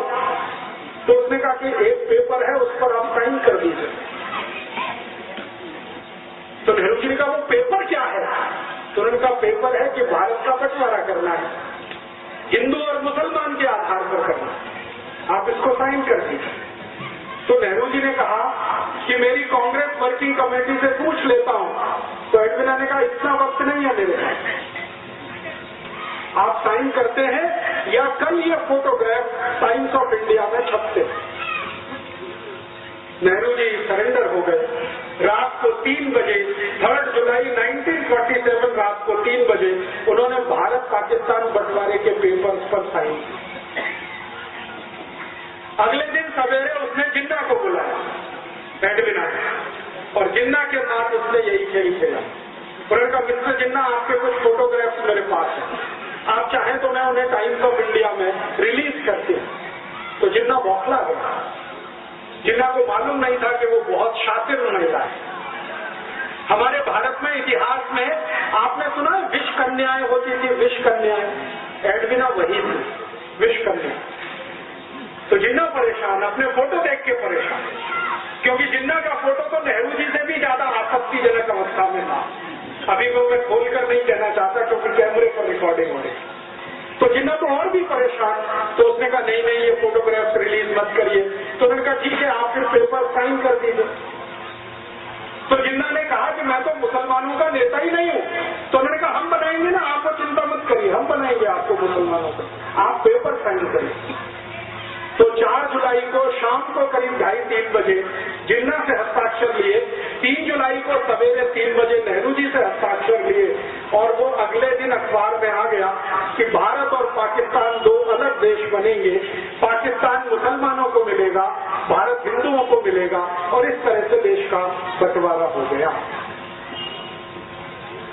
इस बंटवारे में अगर आप देखना चाहें कि विलेन कौन है तो आपको बिल्कुल साफ दिखाई देगा। अगर मुझसे कोई पूछे तो पहला विलेन इस बंटवारे में पंडित जवाहरलाल नेहरू, दूसरा विलेन मोहम्मद अली जिन्ना। और मैं पंडित नेहरू को पहला विलेन क्यों मानता हूं, मैं आपको एक दूसरी घटना बताता हूं जो इतिहास में अभी दर्ज नहीं है, लेकिन डॉक्यूमेंट्स में वो घटना घटित है, डॉक्यूमेंट्स में उसका जिक्र है। वो घटना क्या है?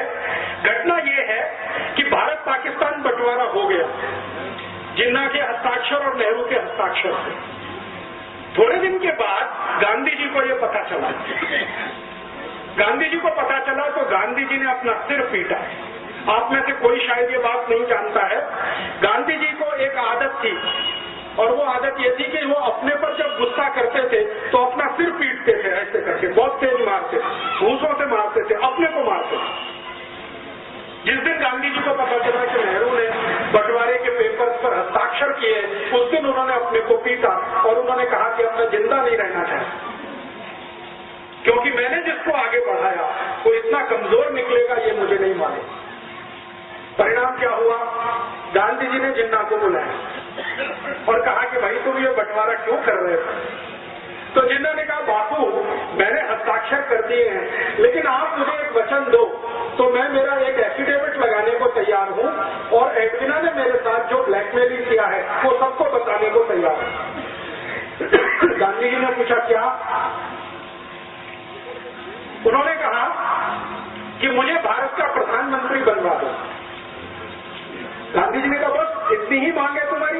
उन्होंने कहा मुझे प्रधानमंत्री बनवा दो, मुझे पाकिस्तान नहीं चाहिए। तो गांधी जी ने कहा ठीक है मैं विचार करूंगा तुम्हारी मांग।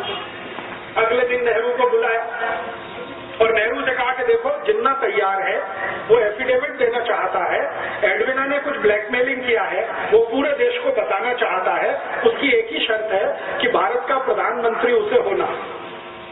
बोलो। तो नेहरू जी ने कहा कि बापू जिन्ना को भारत का प्रधानमंत्री तो क्या, मैं मेरे ऑफिस का चपरासी नहीं बना सकता, कारकुन नहीं बना सकता। तो गांधी जी ने कहा तुमको जिन्ना से इतनी दुश्मनी क्यों है?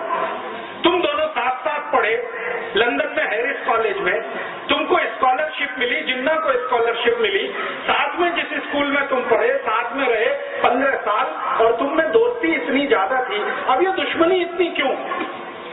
तो नेहरू जी ने असलियत नहीं बताई। जिन्ना और नेहरू जी की जो दुश्मनी थी उसका कारण था एडविना और कोई दूसरा कारण नहीं। गांधी जी को बताया नहीं। नेहरू जी ने कहा कि मैं तो प्रधानमंत्री तो क्या चपरासी नहीं बना सकता। तो गांधी जी ने कहा कि फिर क्या होगा, देश का बंटवारा। तो उन्होंने कहा कि ठीक है बंटवारा हो जाए, मुझे उसमें कोई आपत्ति नहीं। तो गांधी जी ने कहा कांग्रेस तो तैयार नहीं है इसके लिए। तो उन्होंने कहा ठीक है कांग्रेस थोड़े दिन में तैयार हो जाएगी। ऐसे करके गांधी जी और नेहरू जी का वार्तालाप पूरा हुआ। फिर गांधी जी ने कांग्रेस वर्किंग कमेटी की मीटिंग बुलाई। 15 उसमें सदस्य थे। उन 15 सदस्यों के सामने गांधी जी ने कहा कि भारत आजाद होगा, लेकिन दुख है कि बंटवारे के साथ कौन प्रधानमंत्री बने। तो गांधी जी ने एक फॉर्मूला दिया कि कांग्रेस वर्किंग कमेटी जिसको अपना अध्यक्ष चुनेगी वो भारत का प्रधानमंत्री होगा। तो वोट डालने का काम किया गया। कांग्रेस वर्किंग कमेटी में वोट डाला, 15 लोगों ने वोट डाला, तो 13 लोगों का वोट सरदार वल्लभ भाई पटेल के पक्ष में गया। 13 लोग। एक वोट पंडित जवाहरलाल नेहरू के पक्ष में गया और एक व्यक्ति कांग्रेस वर्किंग कमेटी में एब्सेंट हो गया, वो वोट डालने नहीं आए। और जो व्यक्ति एब्सेंट था वो अनुग्रह नारायण सिन्हा नाम के एक व्यक्ति थे, पटना से थे, बिहार से, वो एब्सेंट हो गए। तो एक वोट नेहरू को, 13 वोट पटेल को। गांधी जी के फॉर्मूले के अनुसार पटेल भारत के प्रधानमंत्री बने क्योंकि वर्किंग कमेटी ने अध्यक्ष चुना। जब नेहरू जी को पता चला कि वो इलेक्शन में हार गए तो वो फिर गांधी जी के पास आए और उन्होंने जो वाक्य बोला वो मैं आपको ऐसे का ऐसे ही सुनाता हूं। उन्होंने कहा बापू अगर मैं भारत का प्रधानमंत्री नहीं बना तो कांग्रेस को तोड़ दूंगा और टूटी हुई कांग्रेस से अंग्रेजों का समझौता होगा और पावर ट्रांसफर मुझे होगी क्योंकि अंग्रेजों ने पहले से ये तय किया हुआ। और ये बात सही है। ब्रिटिश पार्लियामेंट में ये तय हो गया था कि भारत में कभी सत्ता का हस्तांतरण करना पड़े तो नेहरू के हाथ में ही सत्ता देनी है। क्यों? क्योंकि विंस्टन चर्चिल और क्लेमेंट आर एटली, जो दो बड़े लीडर थे उस समय इंग्लैंड के, एटली प्राइम मिनिस्टर था, Churchill leader of the opposition था, दोनों का ये मानना था कि ये नेहरू अपना ही आदमी है, शरीर से दिखने में हिंदुस्तानी है, आत्मा इसकी अंग्रेजों वाली है, इसको सत्ता दे दो तो भारत हमारे ही कब्जे में रहेगा, ऐसा मान लो। तो ब्रिटिश पार्लियामेंट ने प्रस्ताव कर दिया था, नेहरू जी को उसकी जानकारी हो गई थी। नेहरू जी ने इस पर गांधी जी को ब्लैकमेल किया और कहा कि मैं अगर सत्ता में नहीं आया तो कांग्रेस को तोड़ूंगा। और अंग्रेजों ने घोषणा की थी कि कांग्रेस अगर टूट भी गई तो नेहरू वाली कांग्रेस को वो पावर ट्रांसफर करके भारत से चले जाएंगे। तब गांधी जी ने सरदार पटेल को बुलाया और कहा कि अब क्या करना है। तो सरदार पटेल ने कहा कि देश का एक बंटवारा और हो, ये मुझे मंजूर नहीं है, मैं मेरा शपथ लेता हूँ, आप नेहरू को प्रधानमंत्री पद की शपथ करवाइए। तो गांधी जी ने कहा कि मैं प्रधानमंत्री पद की शपथ उसको नहीं करा सकता क्योंकि मेरा दिल अब उससे हट गया है।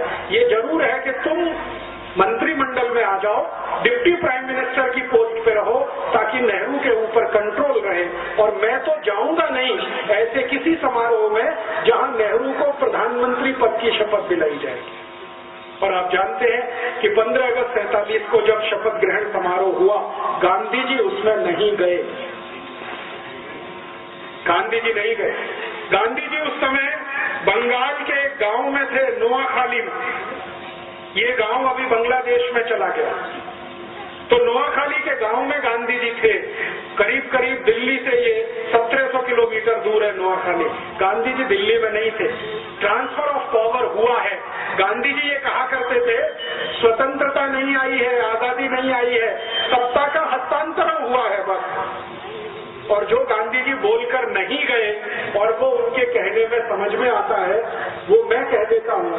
गांधी जी ये मानते थे कि गोरे अंग्रेजों की सत्ता किसी काले अंग्रेज के हाथ में आई, इसलिए वो सत्ता के समारोह में शामिल नहीं हुए। और आप फिर जानते हैं, इतिहास आपके सामने है, जिन्ना अलग पाकिस्तान का बन गया, ये बन गया। एक घटना बीच में और हुई थी, वो भी मैं समझा दूं आपको तो समझ में आएगा नेहरू जी का चरित्र। गांधी जी को एक डॉक्टर मिलने आया एक बार, और ये घटना आजादी मिलने से थोड़े दिन पहले की है। गांधी जी कलकत्ता के पास नोआखाली में थे, एक डॉक्टर आया। वो डॉक्टर ने गांधी जी को परिचय दिया कि मैं मोहम्मद अली जिन्ना का पर्सनल फिजिशियन हूँ। एक ईरानी व्यक्ति था, तो नाम मैं भूल गया हूँ, रिकॉर्ड्स में है। उसने गांधी जी को कहा कि मैं मोहम्मद अली जिन्ना का पर्सनल फिजिशियन हूँ, आपसे अकेले में बात करना चाहता हूँ। तो गांधी जी ने कहा क्या बात करना चाहते हो? तो उन्होंने कहा अकेले में, सबके सामने नहीं। तो गांधी जी उसको कमरे में लेके गए। अंदर जो बातचीत गांधी जी ने की, उन्होंने कहा कि देखो मेरी एक संकल्प है। गांधी जी ने डॉक्टर को कहा कि मेरी बातचीत में कोई तीसरा जरूर रहता है जो उसको नोट करता है, लिखता है। मैंने आपको क्या कहा, आपने मुझे क्या कहा। तो उन्होंने कहा वो कौन व्यक्ति है? उन्होंने कहा मेरा सेक्रेटरी प्यारेलाल, वो भी यहाँ रहेगा। तो डॉक्टर ने कहा ठीक है, उससे मुझे कोई बांधा नहीं, माने तकलीफ नहीं, आप बुला लो। तो प्यारेलाल जी को बुलाया और गांधी जी ने कहा कि मैं और ये बात करेंगे, एक एक शब्द लिखना। प्यारेलाल जी बहुत फास्ट लिखते थे, शॉर्ट हैंड में लिखते थे, बाद में उसका ट्रांसक्रिप्शन करते। तो डॉक्टर ने जो बताया गांधी जी को, गांधी जी परेशान हो गए वो सुन के। उन्होंने कहा कि मोहम्मद अली जिन्ना का मैं डॉक्टर हूँ और ये जिन्ना बहुत जल्दी मरने वाला है। गांधी जी ने पूछा क्यों?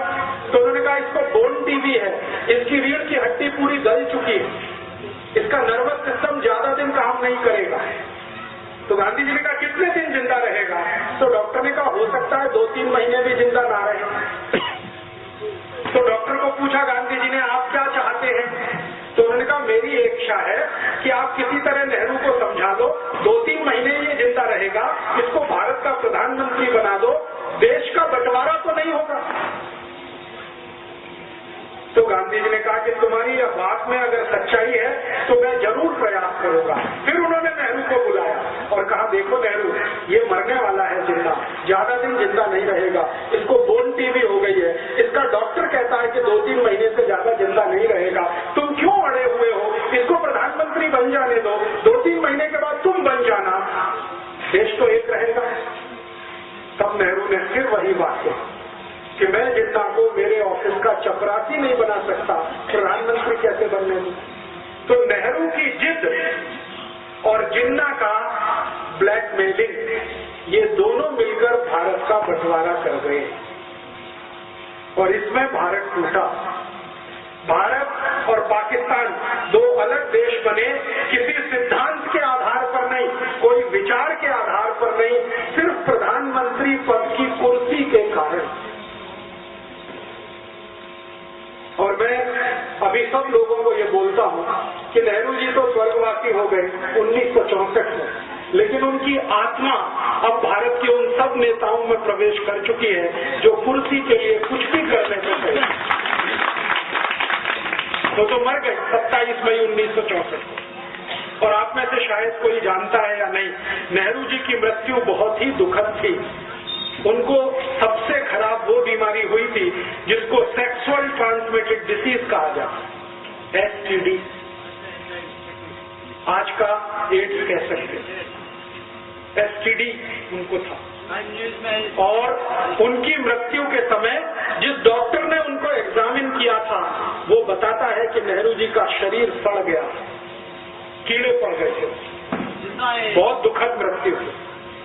नेहरू जी की मृत्यु के समय उनके परिवार की जो महिला उनके साथ में थी, उसकी लिखी हुई डायरी में ये है कि नेहरू जी के अंग सड़ गए थे, शरीर के कीड़े पड़ गए थे उसमें, इसलिए वो प्रधानमंत्री पद से छुट्टी लेकर देहरादून गए थे छुट्टी बिताने के लिए, लेकिन वहां से वापस नहीं आए। तो वो तो चले गए, पाकिस्तान बनवा गए इस देश में। जिन्ना का क्या हुआ, भारत पाकिस्तान जैसे ही अलग हुए उसके लगभग 7वें महीने में जिन्ना मर गया। बंटवारा हो गया 14 अगस्त 1947 और इसके ठीक 7वें महीने में जिन्ना मर गया। तो उधर पाकिस्तान जिसने बनाया वो पाकिस्तान का मजा नहीं ले पाया कभी, और पाकिस्तान जिनके लिए बनाया वो पाकिस्तान कभी गए नहीं। आप जानते हैं पाकिस्तान बनाने का जो सबसे बड़ा लॉजिक था वो ये कि भारत में रहने वाले मुसलमान वहां जाएंगे और उनके लिए पाकिस्तान बनेगा। वो यहां से गए नहीं, वो यहाँ है, शिया हो चाहे सुन्नी हो, वो भारत में ही है, वो पाकिस्तान गए नहीं। और जिन्होंने कभी पाकिस्तान मांगा नहीं उनके सिर पर यह पाकिस्तान थोप दिया गया। वो अफगानिस्तान की सीमा पर रहने वाले जो बलूची लोग हैं ना, उनके ऊपर जबरदस्ती ये थोप दिया। आज पाकिस्तान क्या है आप जानते हैं, सारा का सारा पाकिस्तान ऐसी समस्याओं से घिरा हुआ है जो उसके जन्म से शुरू हुई, और जन्म से जो समस्या शुरू हुई जिन्ना के द्वारा, उसी का दुष्परिणाम है कि आज तक उस देश में कभी लोकतंत्र नहीं रह पाया, प्रजातंत्र नहीं रह पाया, हमेशा किसी सैनिक ने उसका शासन किया। और आज भी आप जानते हैं परवेज मुशर्रफ उन्हीं सैनिकों का रूप है जो जिन्ना के द्वारा पल्लवित और पोषित हुए। लेकिन जब भारत को एक बड़ा नासूर दे गए, और वो नासूर ये भारत के 3 विलेन, एक जिन्ना, नेहरू और एडविना, ये 3 विलेन को मैं मानता हूं भारत के बंटवारे के लिए जिम्मेदार। इतिहास के सारे डॉक्यूमेंट्स यही बताते हैं। और ये जो सब हो गया कहानी, उस कहानी के बाद की अब कहानी ये है कि पाकिस्तान को चलाने वाले जो सैनिक शासक हुए, उन्होंने ये तय कर रखा है कि भारत को एक न एक दिन वैसे ही तोड़ना है जैसे भारत ने पाकिस्तान को तोड़ा। आप जानते हैं 1971 में भारत के सैनिकों ने बांग्लादेश अलग करा दिया और वो अलग हुआ, उसका दर्द पाकिस्तान को है। तो पाकिस्तान कहता है कि हमारा बांग्लादेश अलग हुआ तो अब हम भारत का जम्मू कश्मीर अलग करेंगे। इसके लिए 71 के बाद से जितने भी पाकिस्तानी शासक हुए सबने आतंकवाद जम्मू कश्मीर में होना चाहिए, अलगाववाद जम्मू कश्मीर में बढ़ना चाहिए, उसके लिए काम किया है, धन भी दिया है और अपने सैनिक भी दिए हैं। और वो आतंकवाद और अलगाववाद जो 72 से चालू है जम्मू कश्मीर में, वो आज इतना बड़ा नासूर है कि भारत के 60,000 से ज्यादा सैनिकों की मृत्यु हो चुकी है या शहादत हो चुकी है जम्मू कश्मीर को भारत में बनाए रखे। जम्मू कश्मीर भारत में रहे उसके लिए संविधान हमारे देश में बदल किया गया। एक आर्टिकल डाला गया 370 जो दुनिया के किसी संविधान में आपको नहीं मिलेगा। उस आर्टिकल के आधार पर जम्मू कश्मीर को एक देश का दर्जा दिया गया है। आप जानते हैं भारत का सुप्रीम कोर्ट कोई भी फैसला सुनाए जम्मू कश्मीर में वो लागू नहीं होता। भारत की संसद में कोई भी कानून बनाया जाए वो जम्मू कश्मीर में लागू नहीं होता। हमारी संसद जब कानून बनाती है उस कानून का पहला पन्ना आप पढ़ें, ड्राफ्ट जिसको कहा जाता है, उसमें पहले ही वाक्य में लिखा जाता है accept in Jammu and Kashmir. ये कानून बनाया जा रहा है जम्मू कश्मीर को छोड़कर। हमारी संसद ने आजादी के बाद ऐसे हजारों कानून बनाए हैं जो आपके ऊपर लागू है, मेरे ऊपर लागू है, लेकिन जम्मू कश्मीर पर लागू नहीं है वो कानून। उनके कानून उनकी संसद में, जिसको वो असेंबली कहते हैं, वहां बनते हैं। और आप जानते हैं बहुत साल तक तो जम्मू कश्मीर के मुख्यमंत्री को सदर रियासत बोला जाता था, माने जिसको हिंदी में प्रधानमंत्री कहते हैं। उनका झंडा अलग है, भारत का झंडा अलग है। उनका कानून अलग है, भारत का कानून अलग है। उनका संविधान अलग है, भारत का संविधान अलग है। फिर आप बोलिए कि Jammu Kashmir is the integral part of India, ये दुनिया का सबसे बड़ा झूठ। वो हमारा झंडा नहीं मानते, वो हमारा संविधान नहीं मानते, वो हमारा कानून नहीं मानते, फिर हम कहें कि जम्मू कश्मीर भारत का अभिन्न अंग है। ये किसको मूर्ख बनाने के लिए कहे? आपको सुनकर हैरानी होगी कि भारत की सरकार आपके लिए कोई भी खर्चा करे तो उसकी पाई पाई का हिसाब controller and auditor general of India रखता है, लेकिन जम्मू कश्मीर पर हजारों करोड़ रुपए हर साल खर्च होता है, उसका हिसाब किसी के पास नहीं। मैंने बहुत बार सीएजी को चिट्ठी लिखा कि जम्मू कश्मीर पर पिछले 60 साल में हमने जो खर्चा किया है उसका मुझे क्लासिफिकेशन चाहिए, डिटेल चाहिए। सीएजी कहता है कि मेरे पास नहीं है। फिर हमने फाइनेंस मिनिस्टर को कहा तो फाइनेंस मिनिस्ट्री से उत्तर मिला कि जम्मू कश्मीर का हिसाब दिल्ली में नहीं रखा जाता, वो जम्मू कश्मीर में रखा जाता है। फिर जम्मू कश्मीर को पत्र गया हमारा, वहां से वापस आ गया कि ये हिसाब हम किसी भी भारतवासी को बताने के लिए मजबूर नहीं। मेरी चिट्ठी मेरे पास है। वो मानते नहीं कि भारत का अंग है, हम जबरदस्ती कहते हैं कि ये भारत का अंग है। पाकिस्तान वहां आतंकवादी भेजता रहता है, खुराफात करता रहता है, उनके लिए पैसा उपलब्ध कराता रहता है। अब आप सोचेंगे कि पाकिस्तान में इतना दम है कि वो 60 साल से आतंकवादियों को भेज के पैसा खर्च करके इसको चलाए रख सकता है, तो आप सुनकर ताज्जुब करेंगे। पाकिस्तान की दम नहीं है ये सब करने की। पाकिस्तान को ये सब करने के लिए अमेरिका उकसाता रहता है। अमेरिका है जो पाकिस्तान को पैसा भेजता है, वो पाकिस्तान पैसा जम्मू कश्मीर में भेजता है, और वो लश्कर-ए-तैयबा, जैश-ए-मोहम्मद, हरकत-उल-अंसार, हिज़्बुल मुजाहिदीन जैसे खतरनाक संगठनों को पैसा मिलता है, और वो पैसे से सारे देश में बम ब्लास्ट होते हैं, जम्मू कश्मीर में तो होते ही।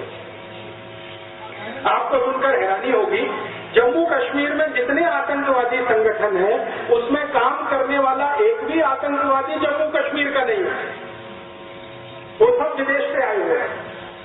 भारत की आर्मी कहती है कि कुछ 1500 से 2000 आतंकवादी जम्मू कश्मीर में है, वो सब पाकिस्तान से आए हैं, अफगानिस्तान से आए हैं या कहीं दूसरे देश से आए हैं और पैसे पर काम करते हैं। और हमारी सरकार भी कैसी विचित्र है। जम्मू कश्मीर में एक संगठन है जिसका नाम है हुर्रियत कॉन्फ्रेंस। ये छोटी छोटी पार्टियों का एक बड़ा समूह है। इस हुर्रियत कॉन्फ्रेंस में एक आदमी है, उसका नाम है यासीन मलिक। कभी आपने उसका चेहरा अगर टीवी पर देखा हो तो इतना दुबला पतला सींगिया हड्डी का आदमी है कि आप फूंक मारो तो उड़ जाए। मैं सच कह रहा हूं, अगर कोई अच्छा खासा हिंदुस्तानी उसको एक झापड़ मार दे तो जमीन पर 3 पलटियां खाए, इतना कमजोर आदमी है। उसको भारत सरकार ने सुपर हीरो बना रखा है। क्यों? भारत सरकार जब भी बातचीत करती है तो यासीन मलिक से बातचीत करती है, और इस चक्कर में अखबारों में नाम आता है, टीवी पे नाम आता है, वो चर्चा में चढ़ता ही चला जाता है। वो चर्चा अमेरिका तक जाती है तो अमेरिका से सीधे पैसा उसको आना शुरू हो जाता है। आप पूछेंगे जी अमेरिका को क्या इंटरेस्ट है? भारत का जो जम्मू कश्मीर है ये अमेरिका को चाहिए। पाकिस्तान के लिए तो ये बेकार का है, मैं आपको सच बात बता, क्योंकि पाकिस्तान ने जो पाक ऑक्युपाइड कश्मीर ले रखा है उसी को वो संभाल के नहीं रख पा रहा है, जम्मू कश्मीर को क्या रखे? ये अमेरिका को चाहिए जम्मू कश्मीर। क्यों? जम्मू कश्मीर की सीमा से चीन की सीमा लगी हुई है और अमेरिका और चीन का पुराना झगड़ा है। अमेरिका और चीन एक दूसरे के जबरदस्त दुश्मन है। तो अमेरिका की योजना है कि चीन पर एक दिन हमला करना है, जैसे इराक पर किया। वो हमला करने के लिए अमेरिका के जहाजों को एक ऐसा ग्राउंड चाहिए जहां से हवाई जहाज उड़े और चीन पर जाकर मिसाइल डाले, और वो स्थान जम्मू में है। इसलिए अमेरिका को ये चाहिए। तो अमेरिका बंदूक चला रहा है पाकिस्तान के कंधे पर रख के, और ये बंदूक है कि जम्मू कश्मीर भारत से अलग हो जाए, पाकिस्तान संभाल नहीं पाएगा, पाकिस्तान ये अमेरिका को दे देगा, अमेरिका फिर वहां सैनिक अड्डा बनाएगा और वो सैनिक अड्डा एक दिन चीन के खिलाफ काम आएगा। ये है राजनीति। अब आप बोलेंगे जी अगर ये राजनीति चल रही है भारत को बर्बाद करने के लिए, तो आप पूछेंगे जी हम क्या करें, आप क्या करें? मैं आपको एक विनम्र निवेदन करने आया कि आप क्या कर सकते हैं इस पूरी राजनीति को सारे देश से खत्म करने के लिए और जम्मू कश्मीर को सच में भारत में वापस लाने के लिए। अगर आप कुछ कर सकते हैं तो जानते हैं क्या? आप में से जितने भी नागरिक यहाँ खड़े हैं, कभी भी जम्मू कश्मीर घूमने के लिए मत जाइए। आप परेशान हो जाएंगे ये सुनकर। आप कहेंगे जी दुनिया का सबसे बड़ा स्वर्ग है, दुनिया का सबसे खूबसूरत स्थान है, हम जिंदगी भर पैसा कमाते हैं, बचाते हैं, जम्मू कश्मीर घूमने जाएंगे। और राजीव दीक्षित बोल रहा है कि जम्मू कश्मीर घूमने मत जाइए। मैं ये बात पूरे जम्मू कश्मीर का 4 बार प्रवास करने के बाद कह रहा हूँ। 4 महीने में जम्मू कश्मीर में रहा, मैंने जो देखा वो आपको मैं बता रहा हूँ। आप यहाँ से यात्री और पर्यटक बनकर जब जम्मू कश्मीर जाते हैं तो आपके ऊपर सबसे ज्यादा टैक्स जम्मू कश्मीर की सरकार लगाती है, जो भारत में कभी नहीं लगता। वो सारे के सारे टैक्स का पैसा कुछ हाथों से होता हुआ आतंकवादियों तक पहुंचता है। सरकार में उनके आदमी बैठे हुए हैं आतंकवादी। आप जानते हैं थोड़े दिन पहले हमारे भारत में जम्मू कश्मीर के एक आदमी को फांसी की सजा हुई है, उसका नाम है अफजल गुरु।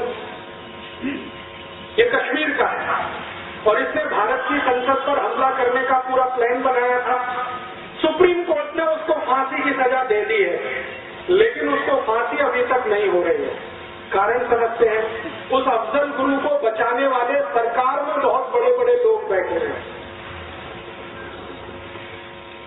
और थोड़े दिन पहले तक हमारे भारत में एक ऐसा माहौल बनाया गया कि अफजल गुरु की जो फाइल है वो डॉक्टर एपीजे अब्दुल कलाम ने रोक रखी है। डॉक्टर अब्दुल कलाम ने रिटायर होने के बाद जो पहला स्टेटमेंट दिया वो ये कि मेरे पास आज तक अफजल गुरु की फाइल आई ही नहीं, रोकने का तो प्रश्न ही नहीं। तो कहाँ है वो फाइल? वो फाइल भारत सरकार के गृह मंत्रालय में है, जिसका मंत्री है शिवराज पाटिल, उसके पास वो फाइल है। राष्ट्रपति तक भेजी नहीं गई, क्योंकि भेज दी जाती साइन हो जाता, फांसी हो जाती। तो अफजल गुरु को बचाने वाले लोग भारत के गृह मंत्रालय में गृह मंत्री की हैसियत में है। आप किस आतंकवाद को कुचलना चाहते हैं इस देश में, जरा सोचिए। मेरा कहना बहुत स्पष्ट है कि आतंकवादियों की मदद करने वाला ही अगर गृह मंत्री है इस देश का, तो कौन से आतंकवाद से आप लड़ना चाहते हैं इस देश में? शिवराज पाटिल के पास फाइल है अफजल गुरु की, और वो फाइल वो आगे बढ़ने नहीं दे रहा है, क्योंकि अफजल गुरु को फांसी होगी। और वो फांसी होनी नहीं चाहिए। क्यों? क्योंकि अफजल गुरु एक ऐसे समूह का सदस्य है जो आतंकवाद के नाम पर भारत सरकार से पैसा लूट रहा है और जम्मू कश्मीर के नेताओं को बांट रहा है। एक बहुत बड़ा कॉकस और सिंडिकेट बना हुआ। दिल्ली सरकार से हजारों करोड़ रुपए जाता है, जिसका कोई अकाउंटिंग नहीं है। मैंने आपसे कहा वो अफजल गुरु जैसे लोगों के हाथ में ही पहुंचता है, और वो फिर जम्मू कश्मीर के मुख्यमंत्री से लेकर तमाम दूसरे मंत्री और अधिकारियों में बंटता है। वो सारा पैसा आतंकवाद रोकने के नाम पर जाता है। और हम उसमें कैसे मदद करते हैं? हम जम्मू कश्मीर घूमने चले जाते हैं, घूमने में जितना पैसा आप खर्च करके आते हैं वो जाने अनजाने आपका पैसा किसी न किसी तरह आतंकवादियों के हाथ में पहुंच जाता है, क्योंकि सरकार में उनके लोग बैठे।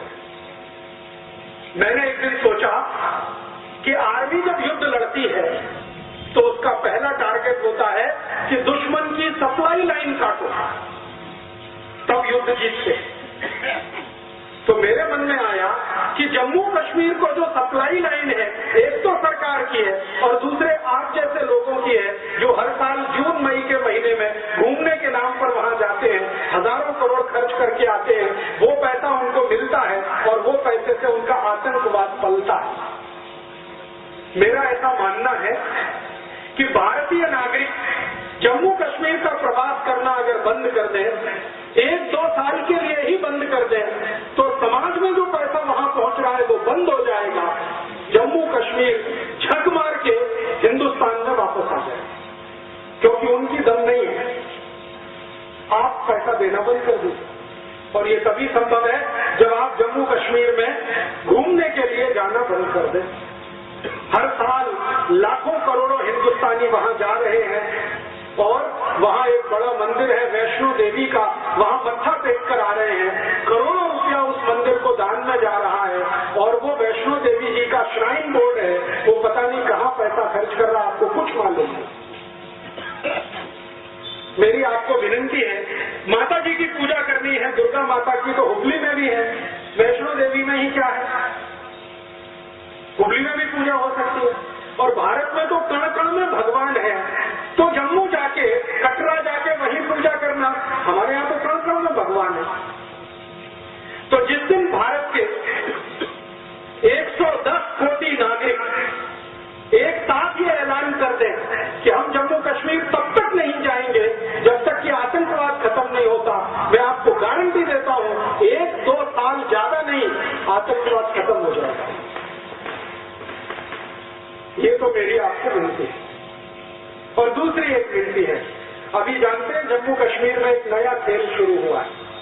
वहां के लोग कंधे पर रख के शॉल ले लेके आते हैं और आपके हुबली में बेच के हजारों लाखों रुपए लेके जाते हैं। आप जानते नहीं कि उनमें से कौन आतंकवादी है और कौन सच्चा हिंदू है। पश्मीने के शॉल 10-10 हजार रुपए के इस हुबली में बेचने के लिए हर साल जम्मू कश्मीर के लोग आते हैं और यहाँ बेचकर जाते हैं, आपका पैसा वहां पहुंचता है। तो जम्मू कश्मीर से अगर कोई आया हुआ है तो हाथ जोड़कर उसको विनती करिए कि हम तुम्हारा शॉल तब तक नहीं खरीद सकते जब तक कि जम्मू कश्मीर घोषणा ना करे कि हम भारत के अभिन्न अंग हैं। हम नहीं खरीद सकते, बात खत्म हो गई। तो उनका सामान यहाँ बिकना बंद हो जाए।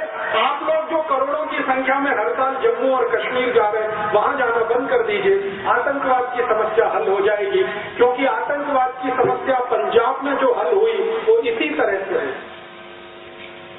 पंजाब में भी आतंकवाद था और वो हल किया गया वो इसी तरह से कि भारतवासियों को पंजाब के पुलिस ऑफिसर्स ने कहना शुरू किया, यहाँ आना बंद कर दो, अमृतसर के मंदिर में मत्था टेकना बंद कर दो, गुरुद्वारे में और तमाम जगह जाना बंद कर दो। भारतवासियों ने जाना बंद कर दिया, पंजाब पूरा सूना हो गया, आतंकवादियों की रीढ़ की हड्डी टूट गई। क्योंकि अमृतसर का जो गुरुद्वारा है वहीं से सारा धन पंजाब के आतंकवादियों को जाया करता था और अमृतसर का गुरुद्वारा ही पंजाब के आतंकवादियों का सबसे बड़ा केंद्र और अड्डा बना हुआ था, जहां पर ऑपरेशन ब्लू स्टार करना पड़ा। तो पंजाब का आतंकवाद इस तरह से हल हुआ, जम्मू में भी हो जाएगा, कश्मीर में भी। और एक बार ये हो गया तो भारत का एक नासूर हमेशा के लिए खत्म हो जाए। और एक छोटी सी आखिरी विनती आपको मैं करना चाहता हूँ। वो विनती ये है कि जम्मू कश्मीर पाकिस्तान को नहीं, अमेरिका को चाहिए, इसको ध्यान रखिए। इसका माने अमेरिका से सावधान रहने की जरूरत है। अभी भारत का प्रधानमंत्री और अमेरिका की दोस्ती बढ़ रही है। आज का अखबार अगर आप उठाकर देखें तो भारत के प्रधानमंत्री ने इनडायरेक्टली ये कहा है कि मेरी सरकार गिरे तो गिर जाए, मैं दोस्ती अमेरिका के साथ नहीं छोड़ूंगा। आप जानते हैं सरकार चलाने वाली जो लेफ्ट पार्टीज है उन्होंने धमकी दे दी है कि अमेरिका के साथ परमाणु करार पर आपने बात आगे की, हम समर्थन वापस लेंगे, सरकार गिरेगी। तो प्रधानमंत्री ने आज कह दिया सरकार गिरे तो गिरे, हम अमेरिका से दोस्ती नहीं तोड़ेंगे, माने परमाणु समझौता हम अमेरिका के साथ करेंगे। ये अमेरिका परमाणु समझौते के नाम पर हमारा हाथ पकड़ रहा है, थोड़े दिन में ये गर्दन पकड़ लेगा, क्योंकि अमेरिका का चरित्र ही यही है। जिससे अमेरिका ने दोस्ती की है उसी को बर्बाद किया। आपको मालूम है सद्दाम हुसैन 1980 में अमेरिका का दोस्त था और सद्दाम हुसैन को इराक का राष्ट्रपति अमेरिका ने बनवाया और वही सद्दाम हुसैन को अमेरिका ने मरवाया। वो अभी हमारी आंखों के सामने। एक छोटा सा देश है वियतनाम। वियतनाम अमेरिका का दोस्त था 1960 में, फिर 1970 के आसपास इसी वियतनाम पर अमेरिका ने बम गिराए और बर्बाद कर दिया उसको। ऐसे सैकड़ों उदाहरण। तो अमेरिका की दोस्ती बहुत खतरनाक है। और मैं तो लोगों से सीधी भाषा में ये कहता हूँ कि जो खतरनाक जीव जंतु होते हैं उनसे दोस्ती नहीं की जाती। कोबरा सांप है, उससे दोस्ती नहीं हो सकती, दूर ही रहना अच्छा है।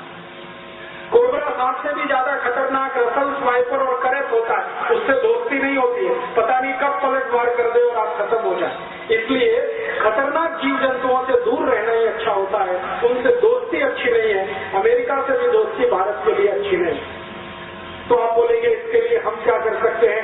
आप सब भारतवासी मिलकर एक काम कर सकते हैं, वो ये कि अमेरिका के लिए सप्लाई लाइन भारत से बनी हुई है, उसको भी तोड़ दो आप, क्योंकि यहाँ से पैसा अमेरिका जा रहा है, अमेरिका पाकिस्तान को दे रहा है, पाकिस्तान जम्मू कश्मीर के आतंकवादियों को दे रहा है, वो आतंकवादी हमारे लिए सिर दर्द कर जाता है। आप बोलेंगे जी ये पैसा अमेरिका कैसे जा रहा है? भारत में अमेरिका की 4,500 कंपनियां धंधा कर रही हैं। Pepsi Cola, Coca Cola, Colgate, Palmolive, Procter and Gamble, resident Colman, Johnson and Johnson, ऐसी 4,500 कंपनियां। इनका माल हम खरीदी कर रहे हैं। हम इन कंपनियों को हर साल 2 लाख कोटी रुपए दे रहे हैं, वो अमेरिका जा रहा है।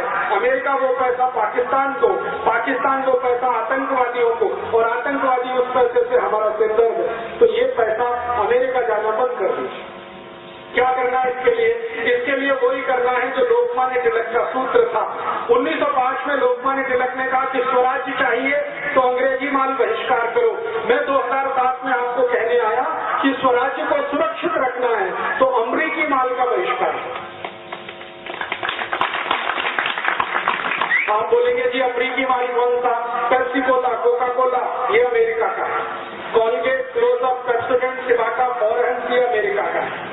बहुत सारे परदेशी अमेरिका के साबुन हमारे घर में हैं, शैम्पू हमारे घर में है, उनका बनाया हुआ shirt pant, Nike, Adidas, Puma, Butterfly, Lotto, कोड, ये सब अमेरिका का है। रेबेन का चश्मा अमेरिका का है। बहुत सारे सामान हमारे घर में है, ये सब खरीदना बंद कर दो आप। और सच में गणपति उत्सव के लिए आप अपने को अधिकारी समझते हो तो श्री लोकमान्य तिलक की तरह से अंग्रेजी और अमेरिकी सामानों की होली जला दो, आग लगा दो, तो लोकमान्य तिलक का आशीर्वाद आपको भी मिल जाए और आगे से वो खरीदना बंद कर दो। आप बोलोगे माहिती कैसे मिलेगी? क्या वस्तु अमेरिका की है, क्या भारत की है? हमारे आजादी बचाओ आंदोलन की तरफ से एक पत्रक बनाया गया है, कन्नड़ में है, मराठी में भी है, हिंदी में भी है। वो पत्रक आप ले लो, उसमें पूरी माहिती है क्या क्या वस्तु अमेरिका और विदेश से आती है, वो खरीदेंगे नहीं सब।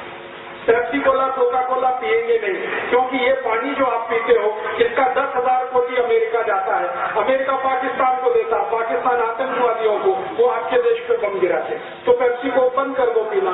फिर आप बोलोगे क्या पिए? यलनीर पियो, मज्जिगे पियो, कब्बिन हाल पियो, हाल पियो, कुछ नहीं मिलता तो शुद्ध नीर पियो, पेप्सी को अच्छा। तो इस गणपति उत्सव के समय में आपको एक सूत्र देता हूँ, पेप्सी को कुड़िए बेड़ी, यलनीर कुड़ीरी, मज्जिगे कुड़ीरी, हाल कुड़ीरी, कब्बिन हाल कुड़ीरी, पेप्सी को कुड़ीरे। ऐसे ही कॉलगेट, क्लोजअप, पेप्सोडेंट उपयोग ಮಾಡಬೇಡಿ क्योंकि ये अमेरिकन है। तो आप बोलेंगे क्या करना? बेबिन कड्डी उपयोगिसी, बेबिन कड्डी, होके कड्डी, दंत मंजन, लाल दंत मंजन जास्ती उपयोगी। कॉलगेट, क्लोजअप उपयोग ಮಾಡಬೇಡಿ। लाइफबॉय, लक्स, लिरिल, रेक्सोना उपयोग ಮಾಡಬೇಡಿ। स्वदेशी सोप उपयोगिसी, मैसूर संदन, चंद्रिका, मेडिमिक्स, स्वदेशी सोप है, उसको उपयोग करो। बूट और चप्पल जो भी है वो हुबली के किसी कारीगर से खरीदो जो हाथ से बनाता है। बाटा कंपनी का कभी मत खरीदो, ये अमेरिकन है। बाटा, BSC, एडिडास, प्यूमा, बटरफ्लाई, ये सब अमेरिकन है। जास्ती से जास्ती अमेरिकन वस्तु बहिष्कार। ये अगर आपने किया 1.5 लाख कोटि रुपए देश को लाभ होता है। और अगर अमेरिका को ये धन नहीं मिलेगा तो वो पाकिस्तान को नहीं दे सकता। पाकिस्तान को धन नहीं मिलेगा, उसकी ताकत नहीं कि वो भारत में आतंकवाद चला सके। तो हम इसमें इतना समाधान तो कर सकते हैं। मेरे एक दोस्त हैं, उनका नाम है शिव खेड़ा। वो एक बहुत अच्छी बात कहते हैं। वो कहते हैं कि भारत की कोई भी समस्या के समाधान में अगर भारतवासी शामिल नहीं है तो वो सब भारतवासी समस्या का हिस्सा है। अगर आप इस देश से आतंकवाद मिटाना नहीं चाहते तो आप आतंकवाद का हिस्सा है। अगर आप गरीबी, भुखमरी, बेकारी इस देश की दूर करने नहीं चाहते तो आप भी गरीबी, भुखमरी का हिस्सा है। माने जो समस्या है उसको हम समाधान करेंगे, भगवान उसके लिए हमें मदद करेंगे। तो हम समस्या के समाधान के रूप में अपने जीवन से अमरीकी चीज वस्तुओं का बहिष्कार करें, अमरीकी दवाओं का बहिष्कार करें, अमरीकी जो भोजन आया है, pizza, burger, hot dog, cold dog, ये बहिष्कार करें। कोई भी अमरीकी वस्तु नहीं वापरे। और आप में से किसी का भी कोई मित्र, बेटा, बेटी अमेरिका में है, उसको हाथ जोड़कर विनती करें कि भारत में वापस आओ, तुम्हारी भारत माता को जरूरत है, अमेरिका को इसकी जरूरत नहीं है तुम्हें। तो ऐसा एक अभियान पूरे देश में चले जो श्री तिलक ने चलाया 1905 में, वो 2007 में फिर चले। ऐसी भावना के साथ में ये सब कहने आए। आप कहेंगे कि अमरीकी कॉलगेट, क्लोजअप और उनका पेप्सी कोक तो हम आसानी से बहिष्कार कर सकते हैं, लेकिन अमरीकी दवाओं का बहिष्कार कैसे करें? बहुत लोग कहते हैं कि अमरीकी दवाएं नहीं खाएंगे हम तो मर जाएंगे, कैंसर से, डायबिटीज से, हार्ट अटैक से। मैं आपको निवेदन ये करने आया कि आप सारी अमरीकी अंग्रेजी दवाएं खाना बंद कर दो, आपको कोई भी बीमारी नहीं मार सकती। आपके घर में, आपके रसोई में, आपके किचन में इतनी अच्छी दवाएं हैं जिनका उपयोग आप करके बीमारी से बच सकते हैं। जैसे हार्ट अटैक की बीमारी है जिसके लिए अमेरिका से बहुत दवाएं आती हैं, बंद कर दो। उस हार्ट अटैक से बचने का सबसे अच्छा औषध हमारे घर में है। हमारे घर में एक सोरेकाई है, सोरेकाई रस, मराठी में उसको कहते हैं दूधी भोपड़ा। दूधी भोपड़े का रस पीना शुरू कर दो, 3 महीने के बाद आपको हार्ट अटैक की बीमारी ही खत्म हो जाए। भारत में एक योग और प्राणायाम सिखाने वाले संत हैं स्वामी रामदेव। 3 लाख लोगों का उन्होंने हृदयघात ठीक कर दिया दूधी भोपड़े के रस से, सोरेकाई के रस। आप भी कर सकते। हृदयघात के लिए कोई डॉक्टर के पास जाने की जरूरत नहीं, दूधी भोपड़े का रस चालू कर। दूसरा, आप बोलोगे कि डायबिटीज के लिए क्या? डायबिटीज के लिए बहुत अच्छी औषध है मेंथे बीज और त्रिफला चूर्ण, दोनों मिक्स करके सुबह खाली पेट खाना शुरू करो। 3 महीने में डायबिटीज में इंसुलिन लेना ही नहीं पड़ेगा। आप बोलते हैं जो जॉइंट्स पेन है, हिप जॉइंट्स में पेन है, नी जॉइंट्स में पेन है, इसके लिए क्या दवा है? इसके लिए सबसे अच्छी दवा है सुन्नत नीरू। सभी घर में है सुन्नत नीरू 1 चम्मच डेली आपने उपयोग करना शुरू किया, 3 तिंगळानंतर सभी जॉइंट्स पेन ठीक हो जाएगा। और ये 15 वर्ष का मेरा तजुर्बा है, वो मैं बोल रहा हूँ। 15 साल से मैं ये एक्सपेरिमेंट कर रहा हूँ। मेंथे बीज पर, त्रिफला चूर्ण पर, सुन्नत नीरू पर, सोरेकाई रस, सोतेकाई रस, कुंभड़काई रस, बदनीकाई रस, ये सभी रसों पर एक्सपेरिमेंट करके मैं बता रहा हूँ कि 140 रोग समाप्त करने का ताकत हमारे किचन में है, घर में है। औषधि का आवश्यकता नहीं है, माहिती होनी चाहिए। और आपके सबसे खराब रोग, कैंसर का भी रोग आप ठीक कर सकते हैं। जो देशी गाय होती है ना, स्वदेशी गाय, भारतीय गाय, इसका मूत्र अगर आप नियमित रूप से पिए और हर्षिल रस, हर्षिल टर्मेरिक जो ताजा ताजा आता है उसको पीस कर चटनी बनाकर रस निकाले, उसमें जेनतुक मिक्स करके लेने लगे तो गाय का मूत्र, देशी गाय का मूत्र और हर्षिल रस 4 महीने जो आपने दे दिया, कैंसर के मरीज को बहुत आराम आ जाए, आसानी से निकल। ये सब माहिती हमारे आयुर्वेद में है, अष्टांग हृदय में है, बड़े बड़े ग्रंथों में है। आप सिर्फ ले लीजिए माहिती।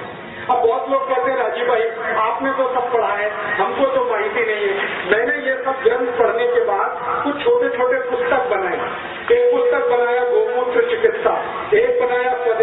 भारतीयता ऐसे बहुत पुस्तक हैं, यहाँ पर हमारे कार्यकर्ताओं के पास है, आप चाहे तो ले सकते हैं, ये गाड़ी में है।